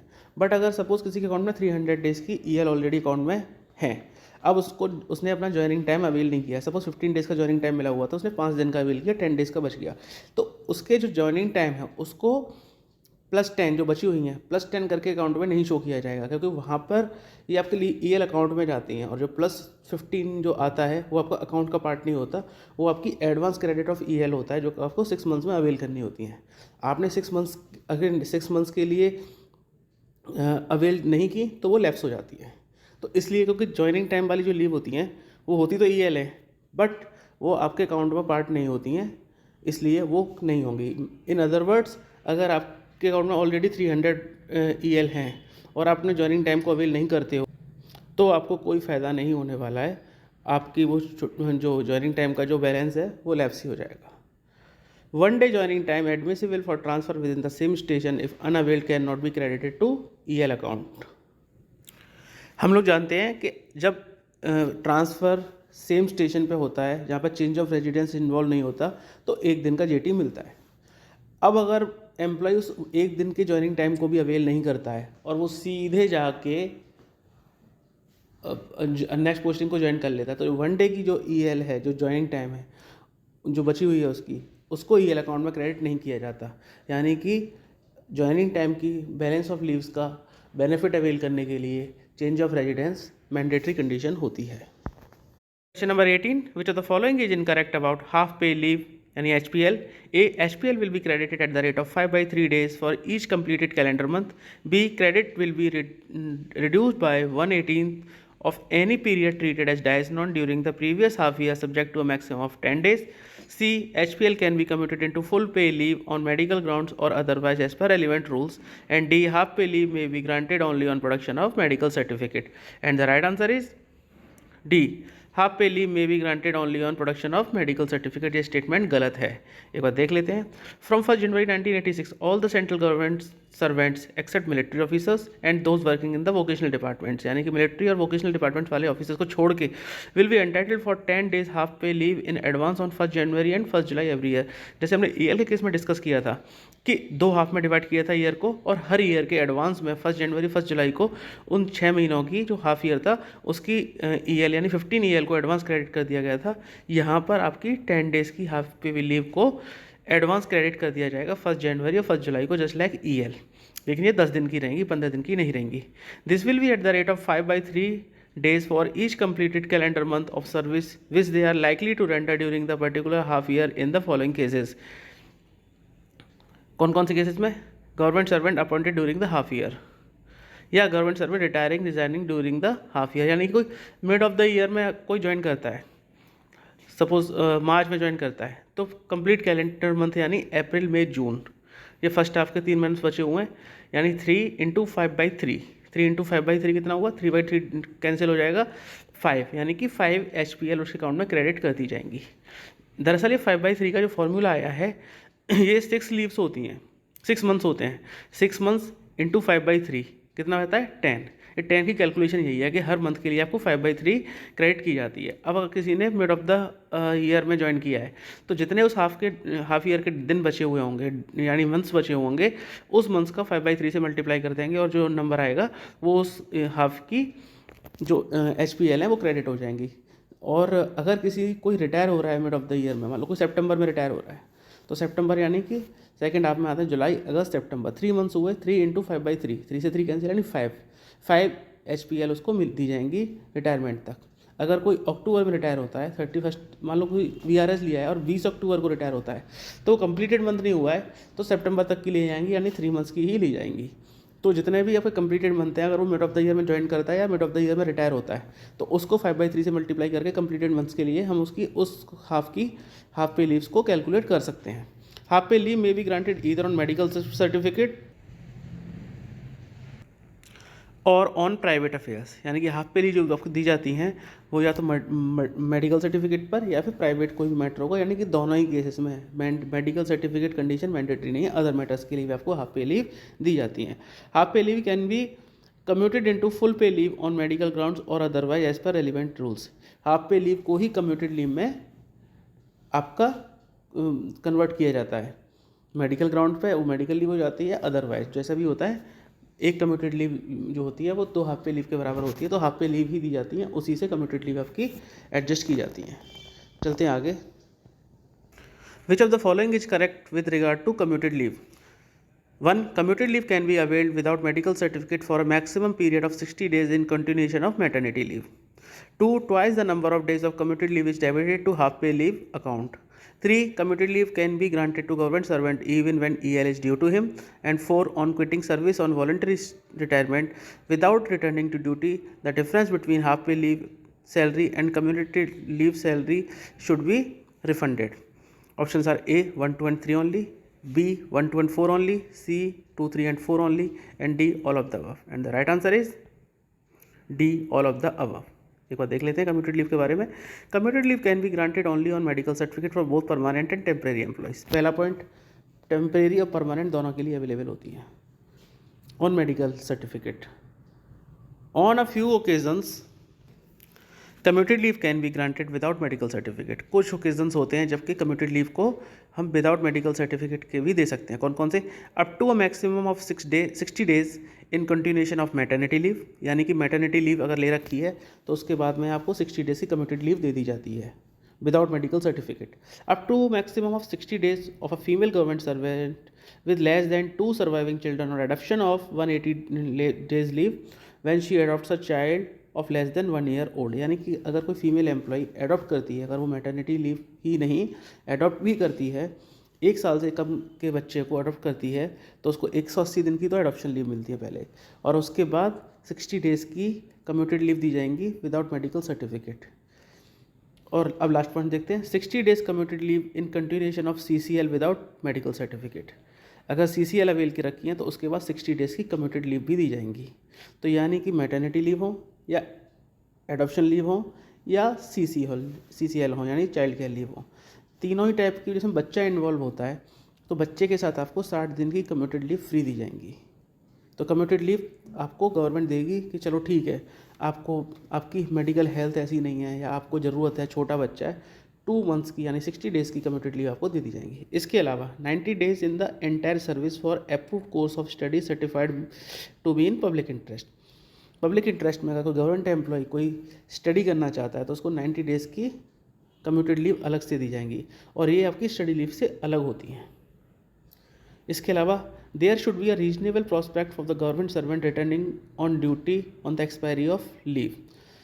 ऐसा ना हो कि मेडिकल लीव ली, उसके बाद कम्यूटेड लीव ली और उसके बाद एम्प्लॉय ने जॉब छोड़ दी।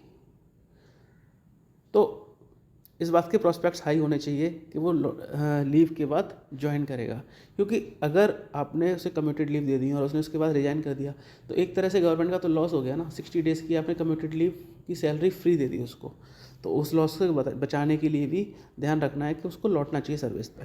Twice the number of days of commuted leave is debited to the half pay leave account. जितना भी आपका कम्यूटेड लीव लिए उसकी ट्वाइस आपकी हाफ पे लीव अकाउंट से डिडक्ट की जाएंगी। कम्यूटेड लीव का कोई सेपरेट अकाउंट मेंटेन नहीं होता। हमने पढ़ा था कि ये डेबिटेबल होती है, लेकिन डेबिटेबल के लिए इसका अलग से अकाउंट मेंटेन नहीं होता। हाफ पे लीव्स होती हैं।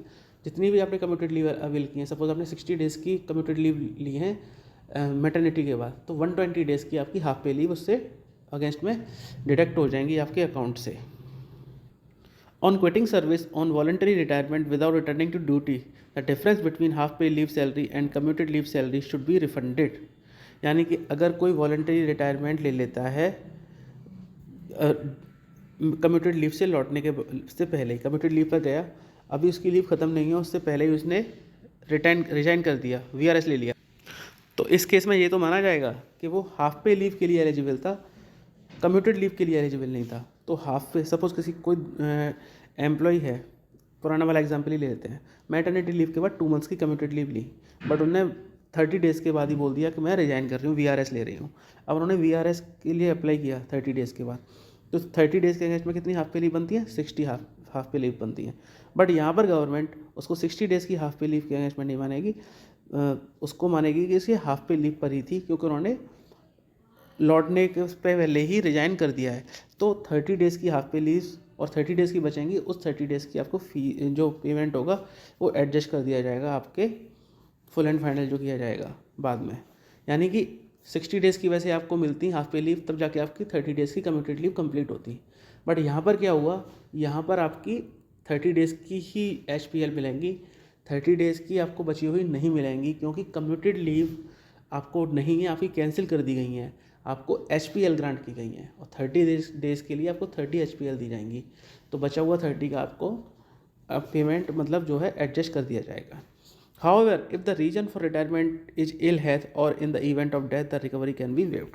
Suppose किसी भी उनका जो मैटरनिटी के बाद उनको हेल्थ साथ नहीं दे रही, कोई प्रॉब्लम हो गई है या फिर डेथ हो जाती है, तो उस केस में आपकी जो है वेव कर दी जाएंगी, यानी कि फुल सैलरी दे दी जाएगी उस पीरियड की, जब तक वो डेट ऑफ डेथ या फिर डेट ऑफ जो रिटायरमेंट है, VRS जो कुछ भी है, उसकी डेट तक आपको फुल दिया जाएगा। लेकिन अगर कोई अदर रीज़न है तो सिर्फ हाफ पे लीव दी जाएगी, और बची हुई हाफ पे लीव जो होंगी उसके आपको एडजस्ट करना पड़ेगा।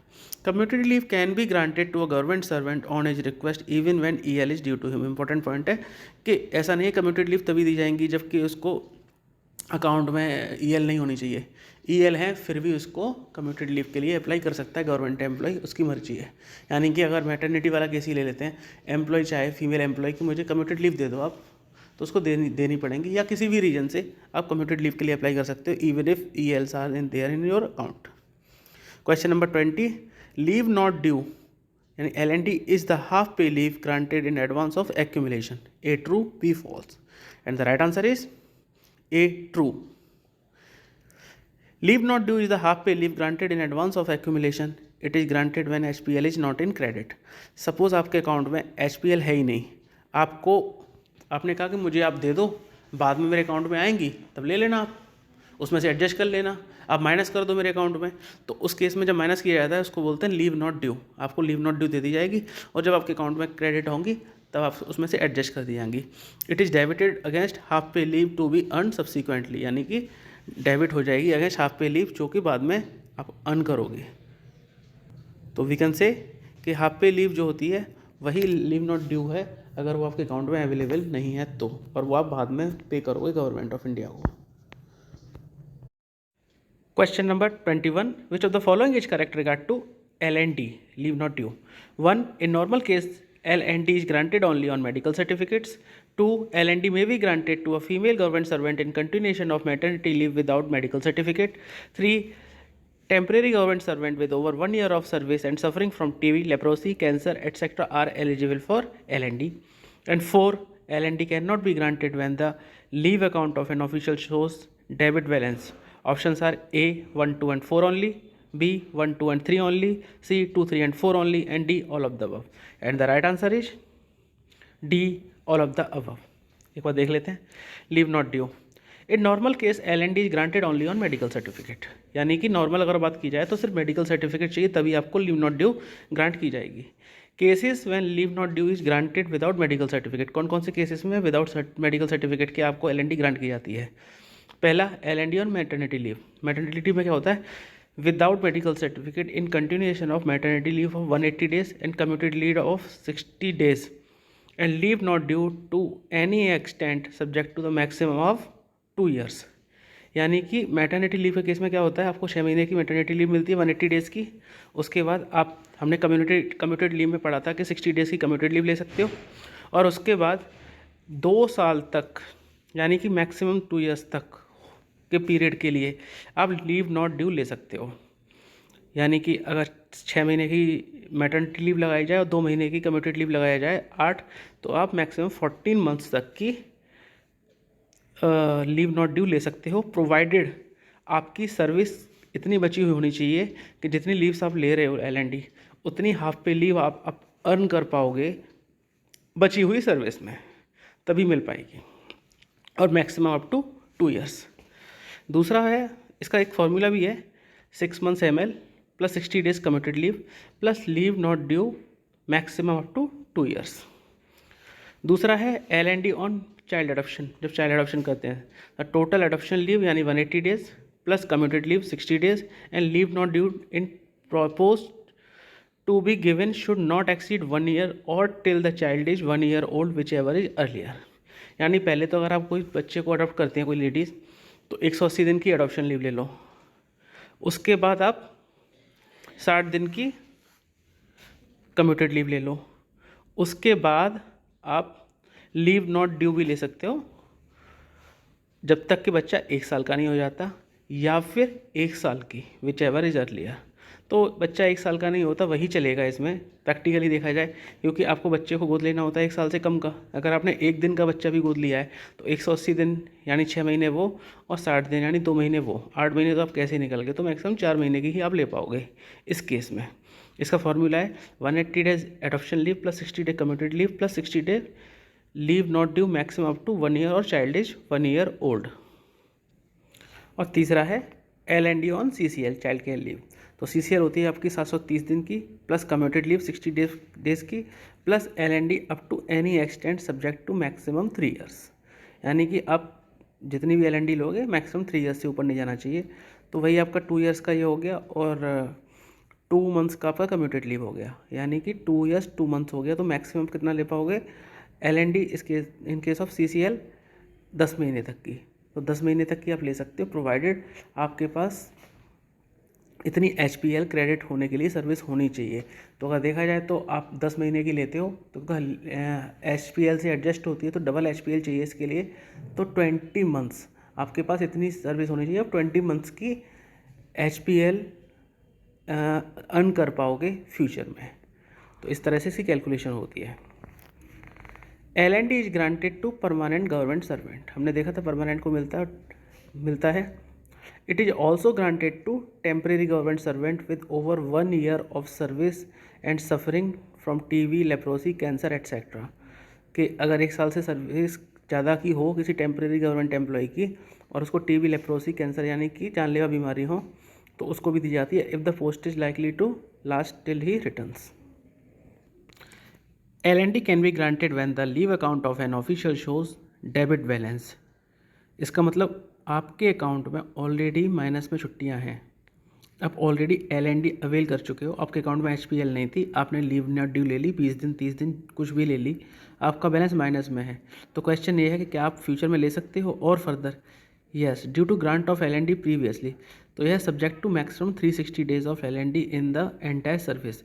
कि इसमें यह है कि आप अगर ले चुके हो तब भी आप फ्यूचर में ले सकते हो। कंडीशन ये है कि इतनी लीव होनी चाहिए कि आप फ्यूचर में अर्न कर सको, और maximum 360 days L&D in entire service ली जा सकती हैं। तो दो कंडीशन देखनी होंगी अगर आपने पहले ले चुकी है फिर भी, कि टोटल जो लीव है वो उतनी होनी चाहिए जितनी आप अर्न कर पाओ, और मैक्सिमम 360 डेज ही मिलेगी। Question number 22, which of the following is correct about leave not due?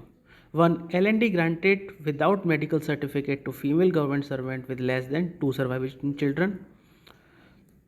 Sanction of L&D should be limited to HPL to be earned subsequently. L&D is not granted toward the end of career, i.e. as leave preparatory to retirement. Options are A 1 and 2 only, B 1 and 3 only, C 2 and 3 only, and D all of the above. And the right answer is D all of the above. L&D granted without medical certificate to a female government servant with less than 2 surviving children on adoption of a child of less than 1 year old. हमने देख ही लिया था कि 180 days की मिलती हैं अगर कोई फीमेल एम्प्लॉय जिसके 2 से कम बच्चे हैं और वो अडॉप्ट करती है किसी बच्चे को 1 साल से कम की एज के हुए। The sanctioning authority should satisfy that the government servant would join duty and earn the amount of leave required to adjust the leave not due. Sanctioning authority को इस बात का ध्यान रखना होगा कि ऐसा ना हो कि ये लीव नॉट ड्यू का पीरियड खत्म हो उसके बाद ये रिजाइन करते हैं। उनको सेटिस्फाई होना पड़ेगा कि हाँ ये आके ड्यूटी को ज्वाइन करेंगे और लीव्स को अर्न करेंगे। ऐसा ना हो कि लीव नॉट ड्यू को अवेल किया और उसके बाद ख़त्म होते ही रिजाइन कर दिया। Sanction of L&D should be limited to HPL to be earn subsequently. जैसे हमने डिस्कस किया था, इतना होना चाहिए कि आप फ्यूचर में इतनी जो HPL है वो अर्न कर पाओ। Leave salary for period of L&D is at the rate of leave salary as on HPL। जैसे हमने पढ़ा था कि HPL के अगेंस्ट पे दी जाती है तो लीव सैलरी जो मिलेगी आपको HPL के हिसाब से ही दी जाएगी। L&D is not granted towards the end of the career, such as leave preparatory to retirement। यानी कि कोई गवर्नमेंट एम्प्लॉय अपनी रिटायरमेंट प्रिपरेशन के लिए लीव नॉट ड्यू को अवेल करना चाहता है तो नहीं मिलेगी। तो ऐसे भी नहीं मिलेगी, और इसको लॉजिकली समझा जाए तो leave preparatory to rules last के टाइम पे मिलती है, रिटायरमेंट के टाइम पे। तो अगर उसको लीव नॉट ड्यू दे दी तो वो अर्न कैसे करेगा, उसका तो ख़त्म ही होने वाला है, तो इसलिए भी नहीं दी जाती है, इसलिए वो एलिजिबल नहीं होते हैं लीव प्रिपरेटरी टू रिटायरमेंट के साथ अटैच करने के लिए। Question number 23, which of the following is correct with respect to extraordinary leave? 1. EOL can be granted even while some other kind of leave is available. 2. Government servant on extraordinary leave is not entitled for any leave salary. 3. EOL may be granted retrospectively to regularize period of absence. 4. EOL cannot run concurrently with the notice period of voluntary retirement. Options are A 1, 2 and 4 only, B 1, 2 and 3 only, C 2, 3 and 4 only, and D all of the above. And the right answer is D all of the above। सारे statement सही हैं। एक बात देख लेते हैं। Generally EOL is granted when no other kind of leave is available in normal case में। In case it can be granted even while some other kind of leave is available if the government servant specifically applies for it. अगर government servant फिर भी इसके लिए apply करता है कि मेरी लीव को मैं सेव करना चाहता हूँ, मुझे EOL दे दो, तो दी जा सकती है कॉम्पिटेंट अथॉरिटी के द्वारा। No leave of any kind can be granted to a government servant for a continuous period of 5 years. Subject to this limitation, any amount of EOL can be granted to a permanent government servant. ये इसलिए है क्योंकि पूछा जाता है कि EOL कितनी grant की जा सकती हैं, तो EOL की कोई लिमिट नहीं है ग्रांट करने की, लेकिन सारे टाइप की लीव मिला के कोई भी परमानेंट गवर्नमेंट एम्प्लॉय 5 ईयर्स की लीव को ही अवेल कर सकता है, और इस 5 ईयर्स में EOL का पीरियड भी इंक्लूड होता है। तो सब मिला के जितना बचता है उतना EOL ग्रांट की जा सकती है। अ government servant on extraordinary leave is not entitled for any leave salary, only HRA is admissible. EOL के टाइम पे आपको लीव सैलरी नहीं मिलती है, लेकिन HRA दिया जाता है। EOL can not run concurrently with notice period of voluntary retirement. अब वॉलंटरी रिटायरमेंट का आपका नोटिस पीरियड चल रहा है, उसमें आप EOL लेना चाहते हो तो वो पॉसिबल नहीं है, क्योंकि वॉलंटरी रिटायरमेंट का नोटिस पीरियड का मतलब होता है आपने जो भी ड्यूटीज़ परफॉर्म की थी आप वो चार्ज हैंड ओवर करते हो आपके सक्सेसर को। आप उसको बताओगे आप कौन कौन सी फाइल में डील कर रहे थे, क्या क्या मैटर डील कर रहे थे, जिससे कि आपके जाने के बाद कंटिन्यूटी टूटे ना, कंटिन्यूटी बनी रहे। अगर आपने EOL ले ली तो वो कंटिन्यूटी तो ब्रेक हो गई ना, आप चार्ज हैंड ओवर ही नहीं कर पाओगे, इसलिए EOL आपको नोटिस पीरियड के साथ नहीं दी जाती। EOL में भी granted retrospectively to regularise period of absence. अगर कोई एम्प्लॉय एब्सेंट है तो उस पीरियड को रेगुलराइज करने के लिए रेट्रोस्पेक्टिवली EOL दी जा सकती है। Question number 24, which of the following is incorrect in respect of temporary government servant. Temporary government servant के केस में कौन सा इनकरेक्ट स्टेटमेंट है? EOL up to 3 months service can be granted for all temporary officials only with medical certificate. B. Officials with a minimum of 6 months continuous service, EOL up to 6 months can be granted on medical certificate. C है, officials with more than 3 years service can be granted EOL up to 24 months for purposes of study in public interest. And D. HOD can grant EOL exceeding 3 months to SC/ST employees for attending pre-examination training course at notified centers. And the right answer is B. Official with a minimum of 6 months continuous service, EOL up to 6 months can be granted on medical certificate. ये है minimum 1 year की service होनी चाहिए जब आपको 6 months का चाहिए होता है EOL on medical certificate for temporary government servant. एक बार देख लेते हैं EOL for temporary government servants. EOL up to 3 month service can be granted for all temporary officials with और विदाउट MC। यानी कि 3 महीने तक तो आपको MC की ज़रूरत नहीं है, मेडिकल सर्टिफिकेट की ज़रूरत नहीं है, आपको ऐसे ही मिल जाएगा टेम्परेरी गवर्नमेंट सर्वेंट को।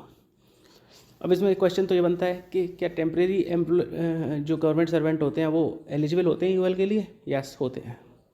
दूसरा, विदाउट मेडिकल सर्टिफिकेट ले सकते हैं? यस ले सकते हैं। कितने टाइम तक ले सकते हैं? 3 मंथ्स तक ले सकते हैं विदाउट मेडिकल सर्टिफिकेट भी। अब official with a minimum of 1 year continuous service, कम से कम 1 साल की सर्विस अगर उसने कर ली है तो EOL up to 6 months can be granted on medical certificate for common elements. यानी 6 महीने तक की आपको दी जा सकती है मेडिकल सर्टिफिकेट पर कॉमन एलिमेंट्स, छोटी मोटी बीमारी के लिए ही, बहुत ज़्यादा अनकॉमन बीमारी की जरूरत की कंडीशन नहीं है, आपको मिल जाएगा 6 मंथ तक के लिए, लेकिन मेडिकल सर्टिफिकेट चाहिए होगा। EOL up to 18 months on medical certificate for major elements like cancer, TB, leprosy और मेंटल इलनेस। अगर कोई ऐसी मेजर एलिमेंट्स है तो आपको 18 मंथ्स तक का मिल जाएगा मेडिकल सर्टिफिकेट पर, यानी कि 3 months without MC, 6 months with MC and 18 months for critical illness. इसके लिए अब इसको याद कैसे रखेंगे? इसका हम फॉर्मूला रखेंगे 3/6/18 फार्मूला, 3 × 6 = 18। तो टेम्परेरी की बात की जाएगी तो 3 × 6 = 18 याद रखेंगे। 3 मंथ्स विद और विदाउट मेडिकल सर्टिफिकेट, 6 मंथ्स आपको 6 महीने तक का मिल जाएगा, लेकिन 1 साल की कंडीशन होनी चाहिए सर्विस करने की, और 18 मंथ्स है अगर क्रिटिकल इलनेस है, major elements like cancer, TB है तो दी जाएगी। Officials with more than 3 years service can be granted EOL up to 24 months. अगर किसी ऑफिशियल ने 3 ईयर्स की सर्विस कंप्लीट कर ली है तो उसको 24 महीने की EOL दी जाती है स्टडी पर्पज़ के लिए, पब्लिक इंटरेस्ट में। अगर कोई ऐसी पढ़ाई करना चाहता है कि पब्लिक इंटरेस्ट में उसे फ़ायदा होगा और वो टेम्परेरी गवर्नमेंट सर्वेंट है तो उसको दी जाएगी, बट 3 साल की सर्विस कंप्लीट हो जानी चाहिए। This is EOL for study and separate from study leave. Study leave नहीं है ये, स्टडी लीव अलग है, वो अलग से दी जाती हैं आपको जो ग्रांट होती हैं। ये एक्स्ट्रा ऑर्डिनरी लीव दी जाती हैं आपको पढ़ाई के पर्पज से for public interest if you have completed 3 years service in case of you are a temporary government servant. HOD can grant EOL exceeding 3 months to SC/ST employees for attending pre examination training course at notified centres. जो HOD होता है वो SC/ST के जो employees होते हैं उनको pre examination training course के लिए नोटिफाइड सेंटर्स, यानी एग्ज़ाम से पहले उनको ट्रेनिंग कुछ अटेंड करनी है सेंटर्स पर, तो उसके लिए उनको EOL चाहिए, तो वो EOL दे सकता है उनको 3 महीने तक की। SC/ST के एम्प्लॉयज़ के लिए अलग से फैसिलिटी होती है। यानी कि अगर कोई गवर्नमेंट एम्प्लॉई है वो किसी दूसरे बड़े एग्जाम की तैयारी कर रहा है, उसके लिए प्री एग्जामिनेशन ट्रेनिंग कोर्स होता है कुछ, वो उसे अटेंड करना है, तो गवर्नमेंट उसको EOL दे देगी उस पीरियड के लिए, 3 मंथ से ज़्यादा के लिए भी, और वो ट्रेनिंग अटेंड कर सकता है। For the permanent government servant maximum leave is 5 years including all kinds of leave. हमें पता ही है कि परमानेंट होगा तो उसको 5 साल तक की मिल सकती है किसी भी कॉम्बिनेशन में। प्रॉब्लम आती है टेम्परेरी केस में, तो वो हमने देख लिया कि EOL उसको कैसे कैसे मिल सकती है। परमानेंट तो कितनी भी ले सकता है, कंडीशन ये है कि वो 5 साल से ज़्यादा टोटल नहीं हो पाएगी। तो चलते हैं आगे। Question number 25, which of the following is incorrect with respect to extraordinary leave. Extraordinary leave के केस में कौन सा गलत है? EOL up to 3 months can be granted for all temporary officials with और without medical certificate. 2, temporary officials with more than 3 years service can be granted EOL up to 24 months for purpose of study in public interest. 3, EOL can be granted for regulating periods of absence without pay retrospectively.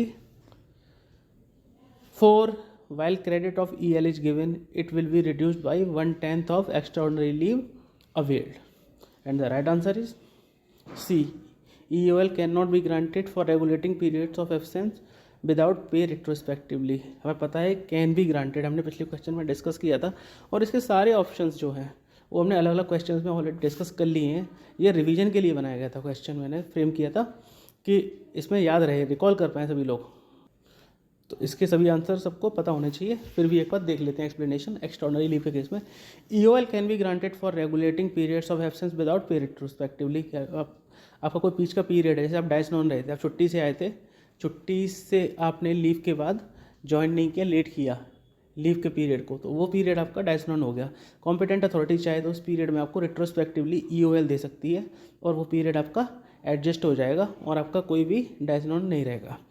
While credit to EOL is given, it will be reduced by 1/10 of extraordinary leave availed and or period of dies known during the previous half year, subject to maximum 15 days and to the extent of such credit only.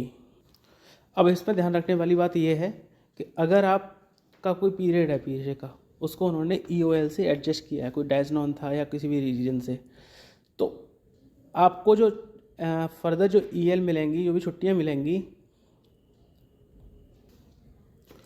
तो जो EOL से हमने adjust किया है उस EOL का 1/10 जो credit दिया था एडवांस, उसमें से काट लिया जाएगा। हमने पहले भी किया था कि सपोज़ आपको 1 जनवरी को 15 लीव आपके अकाउंट में क्रेडिट हुई थी। अब किसी रिट्रोस्पेक्टिव पीरियड के लिए आपकी छुट्टियों को एडजस्ट कर दिया गया, उसमें EOL डाल दी गई हैं उस फाइनेंशियल ईयर के लिए, जनवरी से लेकर जून के बीच में। अब उसमें 2 महीने के लिए आपको दी गई थी, 2 महीने का मतलब 60 डेज़ का 1/10 यानी 6 छुट्टी आपकी कम कर दी जाएंगी EL, यानी आपको जो EL क्रेडिट दिया गया था वो आपका 9 डेज़ का ही रहेगा उस बीच का। एक बार फिर से एग्जांपल से समझते हैं। सपोज़ किसी एम्प्लॉय के अकाउंट में 75 छुट्टी लीव थी 1 जनवरी को। 1 जनवरी को जब उनके अकाउंट को क्रेडिट किया, 15 लीव को फिर से क्रेडिट किया, 90 हो गई। अब जून को जब उनके अकाउंट को देखा गया तो पता चला कि 2 महीने के लिए डाइस नॉन रहे थे। उस पीरियड में 2 महीने यानी 60 डेज़ के लिए आपको EOL दे दी गई। अब EOL क्योंकि हम छुट्टियां अर्न करते हैं, जो EL और HPL है अर्न की जाती हैं जब हम काम करते हैं। इस 2 महीने या 60 डेज़ के लिए उन्होंने कुछ भी काम नहीं किया, तो छुट्टियाँ काट ली जाएंगी, डिडक्ट की जाएंगी। तो 1/10 के रेट से आपका EL डिडक्ट किया जाता है। तो 60 × 1/10 यानी 6 EL आपकी डिडक्ट कर ली जाएंगी अकाउंट में से। यानी कि अब 90 थी आपकी तो 84 बचेंगी। अब उसमें से आपका देखा जाएगा आपने उस 6 महीने में कितनी EL ली हैं, उन EL को डिडक्ट करके आपका अकाउंट सेटल करके जुलाई वाले साइकिल की 15 क्रेडिट की जाएंगी। तो इस तरह से वो एडजस्ट हो जाएगी। Subject to a maximum 15 days and to extent of such credit only. Maximum 15 leaves ही कट जाती हैं। 2 spells of extraordinary leave if intervened by any other kind of leave has to be treated as 1 spell for applying for maximum limit। यानी कि अगर आपने EOL ली, उसके साथ में कोई और लीव ली और उसके बाद में फिर से EOL ले ली, तो आपका ये सिंगल स्पेल है। आपको 2 EOL के स्पेल नहीं माने जाएंगे। वो 2 EOL के स्पेल अलग अलग तब माने जाएंगे जब बीच में आपने ड्यूटी ज्वाइन की है और आपने काम किया है। अगर आपने ड्यूटी ज्वाइन नहीं की है, आपने किसी और अदर पीरियड की लीव से उसको रेगुलराइज किया है, तो आपका सिंगल स्पेल्स काउंट किया जाएगा वो EOL। Question number 26, which of the below statement are correct? For removal and dismissal, 2.5 days per month for each complete calendar month preceding the calendar month in which he is removed dismissed will be credited. 2, in the case of death, 2.5 per completed calendar month up to the date of death will be credited. 3. In all cases, any fraction of day to be rounded off to nearest day. Options are A, 2 and 3 only, B, 1 and 2 only, C, 1 and 3 only, and D, all of the above. And the right answer is D, all of the above. अब इसको देख लेते हैं एक बार. अगर कोई employ किसी month में रिमूव या डिसमिस किया जाता है, सपोज़ वो अप्रैल में किया जाता है, तो उसको पर मंथ का हमें पता था कि 2.5 पर मंथ जो है लीव आपके ईएल अकाउंट में क्रेडिट की जाती है. तो प्रीसीडिंग यानी अप्रैल में हुआ तो अप्रैल का अकाउंट को मेंटेन नहीं करेंगे, मार्च तक जितनी भी छुट्टियाँ थी 2.5 इंटू 3 जनवरी फरवरी मार्च 7.5. अब इसको राउंड ऑफ करेंगे, थर्ड जो स्टेटमेंट था नियरेस्ट फ्रैक्शन के साथ 7.5 का करेंगे 8 लीव उसके अकाउंट में रहेंगी. अब इन केस ऑफ डेथ, अगर किसी एम्प्लॉय की डेथ हो जाती है अप्रैल में, तो हम अप्रैल के मंथ तक की कैलकुलेट करेंगे. हम मान के चलेंगे कि उसने लास्ट डे तक काम किया है, तो उसको जनवरी फरवरी March April 2.5 into 4 is equal to 10 EL उसके अकाउंट में क्रेडिट कर दी जाएंगी, क्योंकि उस मंथ को भी हम कैलकुलेट करेंगे. Question number 27. Which of the below statements are correct about unavailed joining time credited into EL account. जो ज्वाइनिंग टाइम का अनअवेल्ड पोर्शन होता है उसका क्रेडिट करने के लिए कौन कौन सा स्टेटमेंट सही है, ये हमने पहले भी डिस्कस किया था, फिर से डिस्कस करते हैं अलग अलग एमसीक्यूज के through. 1. When an employee is ordered to join the new post without availing full joining time. 2. When he proceeds alone to join the new post and takes his family within the permissible period of time for claiming TA for the family. 3. Unavailed joining time cannot be shown in brackets separately in case one's EL account already has 300 days in its credit. And 4. 1 day joining time admissible for transfer within the same station if unavailed cannot be credited to EL account. Options are A, 1, 2 and 3 only, B, 1, 3 and 4 only, C, 1, 2 and 4 only, and D, all of the above. And the right answer is A, 1, 2 and 3 only. एक बार देख लेते हैं. EL है joining time. When an employee is ordered to join a new post without availing full joining time, यानी कि अगर आपका ऑर्डर आता है, सीनियर बोलते हैं कि आप अपनी न्यू पोस्टिंग को ज्वाइन करो विदाउट अवेलिंग ज्वाइनिंग टाइम, तो आपका जो बचा हुआ है वो आपके अकाउंट में क्रेडिट हो जाएगा. When he proceeds alone to join the new post and takes his family within the permissible period of time for claiming TA for the family. अगर कोई एम्प्लॉय अकेला जाता है विदाउट अवेलिंग ज्वाइनिंग टाइम और with in time period अपनी family को भी ले आता है 6 मंथ्स के अंदर, जो हमने ज्वाइनिंग टाइम में पूरा डिटेल में समझा था कि क्यों फैमिली के लिए क्राइटेरिया होता है 6 मंथ्स का और क्यों उसको एडवांटेज दिया जाता है. तो मतलब अभी 6 मंथ्स के अंदर अपनी फैमिली को लेके जाता है विदाउट अवेलिंग ज्वाइनिंग टाइम, तो क्रेडिट हो जाएगी. The unavailed joining time can not be shown in bracket separately in case of EL's account already has 300 days in his credit. अगर उसके अकाउंट में ऑलरेडी 300 डेज की EL हैं, तो जो +15 करके हम शो करते हैं वो ज्वाइनिंग टाइम वाली जो क्रेडिट EL उसके अगेंस्ट में होंगी वो नहीं शो की जाएंगी. अगर 300 से कम की हैं तो वो की जा सकती हैं, हमने पहले डिस्कस कर लिया है. 1 day joining time admissible for transfer within the same station if unavailed cannot be credited to EL account. हमने पहले भी डिस्कस किया था कि अगर रेजिडेंस का चेंज नहीं है तो 1 दिन की जो EL मिलती है ज्वाइनिंग टाइम के अगेंस्ट में, अगर वो उसको अवेल नहीं करता तो उसको अपने EL क्रेडिट में ऐड नहीं करा सकता, उसका बेनिफिट नहीं मिलता. EL को अवेल करने के लिए ज्वाइनिंग टाइम को EL अकाउंट में कम से कम प्लेस ऑफ रेजिडेंस का चेंज होना जरूरी होता है. Question number 28. Which of the below statement are correct. In case of government servant dies while in service, the credit will be at the rate of 5/3 days per completed calendar month up to the end of the preceding month in which he dies. 2. Credit will be reduced by 1/18 of any period of absence or suspension treated as dies non during the previous half year. 3. Half pay leave is paid to the temporary government servant on discretion of competent authority. Options are A, 2 and 3 only, B, 1 and 2 only, C, 1 and 3 only, and D, all of the above. And the right answer is B, 1 and 2 only. Question number 28. Which of the below statement are correct? 1. In case of government servant dies while in service, the credit will be at the rate of 5/3 days per completed calendar month up to the end of the preceding month in which he dies. 2. Credit will be reduced by 1/18th of any period of absence or suspension treated as dies non during the previous half year. 3. Half pay leave is paid to the temporary government servant on discretion of competent authority. Options are A, 2 and 3 only, B, 1 and 2 only, C, 1 and 3 only, and D, all of the above. And the right answer is A, 2 and 3 only. एक बार देख लेते हैं. In the case of government servant who are removed, dismissed while in service, the credit will be at the rate of 5/3 days per completed calendar month up to the end of the calendar month preceding the month in which he is removed, dismissed.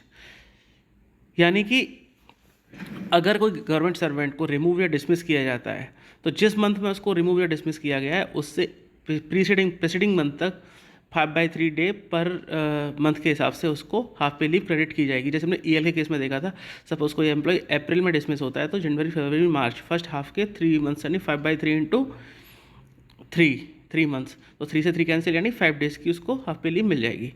In the case of government servant who dies while in service, the credit will be at the rate of 5/3 days per completed calendar month up to the month in which he dies. यानी कि death के case में up to the calendar month मिलेगा. यहाँ पर preceding month का concept नहीं होगा. यानी कि डेथ अगर किसी मंथ में होती है तो हम ये मान के चलते हैं उस एम्प्लॉय ने पूरे मंथ सर्विस की है और उस मंथ का उसको ईएल और एचपीएल दोनों का ही क्रेडिट दिया जाएगा. बट अगर वो डिसमिस या रिमूव होता है तो प्रीसीडिंग मंथ तक का दिया जाता है. Credit will be reduce by 1/18th of any period of absence और suspension treated as dies non during the previous half year subject to a maximum of 10 days. Fractions will be rounded off to the nearest day. Example 180 into 1/18 is equal to 10 HPL. यानी कि अगर किसी period के बीच में half पे जो हमने EL के केस में डिस्कस किया था, अगर उस हाफ ईयर जो होती है उस स्लॉट के बाद जब हम चेक करते हैं कि प्रीवियस उसने 20 डेज़ के लिए डाइस नॉन रहा है तो 20 या 18 डेज़ के लिए रहा है तो 18 इंटू 1/80 यानी एक दिन की जो होगी HPL डिडक्ट कर ली जाएगी क्योंकि उस दिन वो सर्विस पे नहीं रहा है. जो डाइस नॉन रहा है उस पीरियड में वो सर्विस पे नहीं था तो वो HPL अर्न नहीं कर सकता. बट HPL उस अकाउंट में क्रेडिट कर दी गई थी लाइक EL पहले, तो उनको हटा दिया जाएगा. उसके बाद फिर HPL कितनी ली है उसको काउंट किया जाएगा और fraction will be rounded off to the nearest day. In the case of temporary government servant, no half pay leave should be granted unless the leave sanctioning authority satisfies that the government servant will return to duty on its expiry. यानी कि competent authority को ये देखना पड़ेगा कि अगर temporary government servant है तो उसको इंश्योर करना होगा कि वो हाफ पे लीव खत्म होने के बाद ड्यूटी पे लौटेगा. ऐसा ना हो कि वो हाफ पे लीव भी इंजॉय कर ले, सैलरी ले ले हाफ पे की उस बीच में और उसके बाद जॉब छोड़ के चले जाए.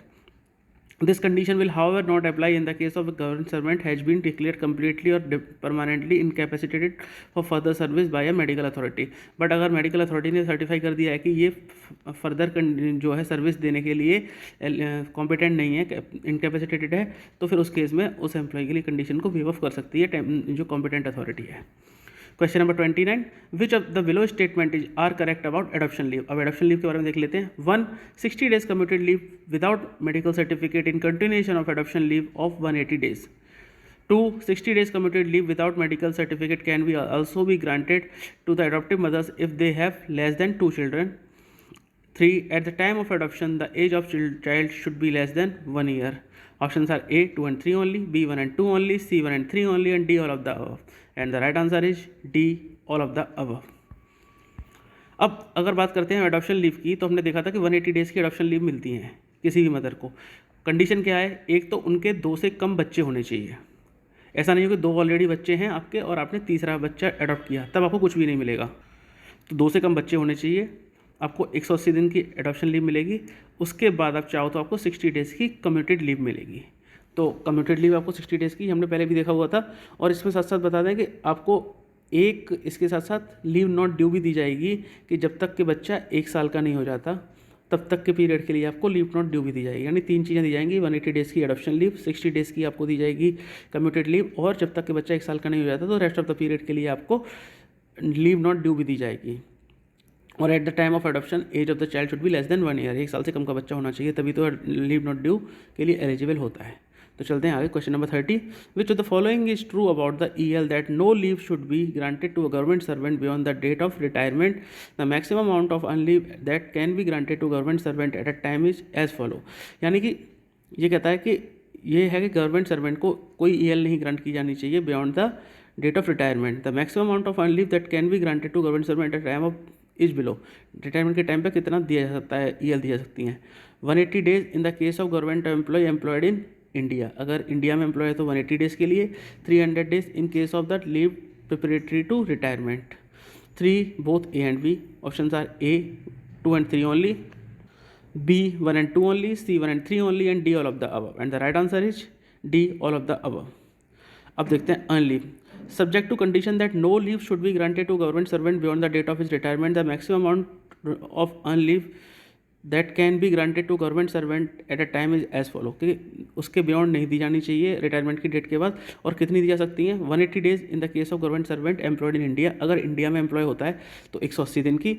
300 days in the case of leave preparatory to retirement, अगर रिटायरमेंट के लिए लीव प्रिपरेटरी चाहिए तो 300 डेज की दी जा सकती हैं, 2 लीव दी जा सकती हैं up to the date of retirement. इसमें भी कंडीशन है, in case of the government servant of group A and B service earn leave exceeding 180 days but not exceeding 300 days may be granted at a time when one time if the entire leave or any part of it is spent outside the India, Bangladesh, Bhutan, Burma, Sri Lanka, Nepal, Pakistan. This is subject to a further condition that the number of days of leave spent in India should not be aggregate exceed 180 days। हमने कहा था कि ये जो countries के नाम हैं जो इंडियन सब कॉन्टिनेंट में आते हैं, India, Bangladesh, Bhutan, Burma, Sri Lanka, Nepal and Pakistan, इन सबको हम एक सिंगल कंट्री की तरह ट्रीट करेंगे, यानी ये सब इंडिया ही ट्रीट करेंगे लीव के पर्पज़ से। और उसमें अगर उसको इंडिया से बाहर जाता है, अगर 180 दिन इंडिया से कम बिताता है, यानी इन सब कंट्रीज़ में 180 दिन से कम बिताता है, तो उसको अप टू 300 डेज़ की दे दी जाएगी। उसमें यह माना जाएगा कि इस बंदे को बहुत सारी लीव्स की ज़रूरत है, बाहर सेटल होना है, कुछ भी होना है, या फिर बच्चे बाहर रहते हैं, तो इनको 300 डेज़ की ईएल दी जा सकती हैं। पर उसको जस्टिफाई करने के लिए उनको इंडिया में 180 दिन से कम, यानी maximum up to 180 days India में ही बिताना होगा, और उसके बियॉन्ड उसको उस बाहर के देश में बिताना होगा। तो फ्रेंड, ये था हमारा आज का वीडियो। अगर आप लोगों को अच्छा लगा तो प्लीज़ बताइए हम लोगों को, आपके कमेंट्स हमारे लिए बहुत मोटिवेशन बढ़ाते हैं। और साथ साथ अगर कोई सजेशन हो तो प्लीज़ बताइए, जिससे कि हम अपने वीडियोस को और इम्प्रूव कर सकें और best of the service provide कर सकें। Thank you very much. Thanks for patient listening.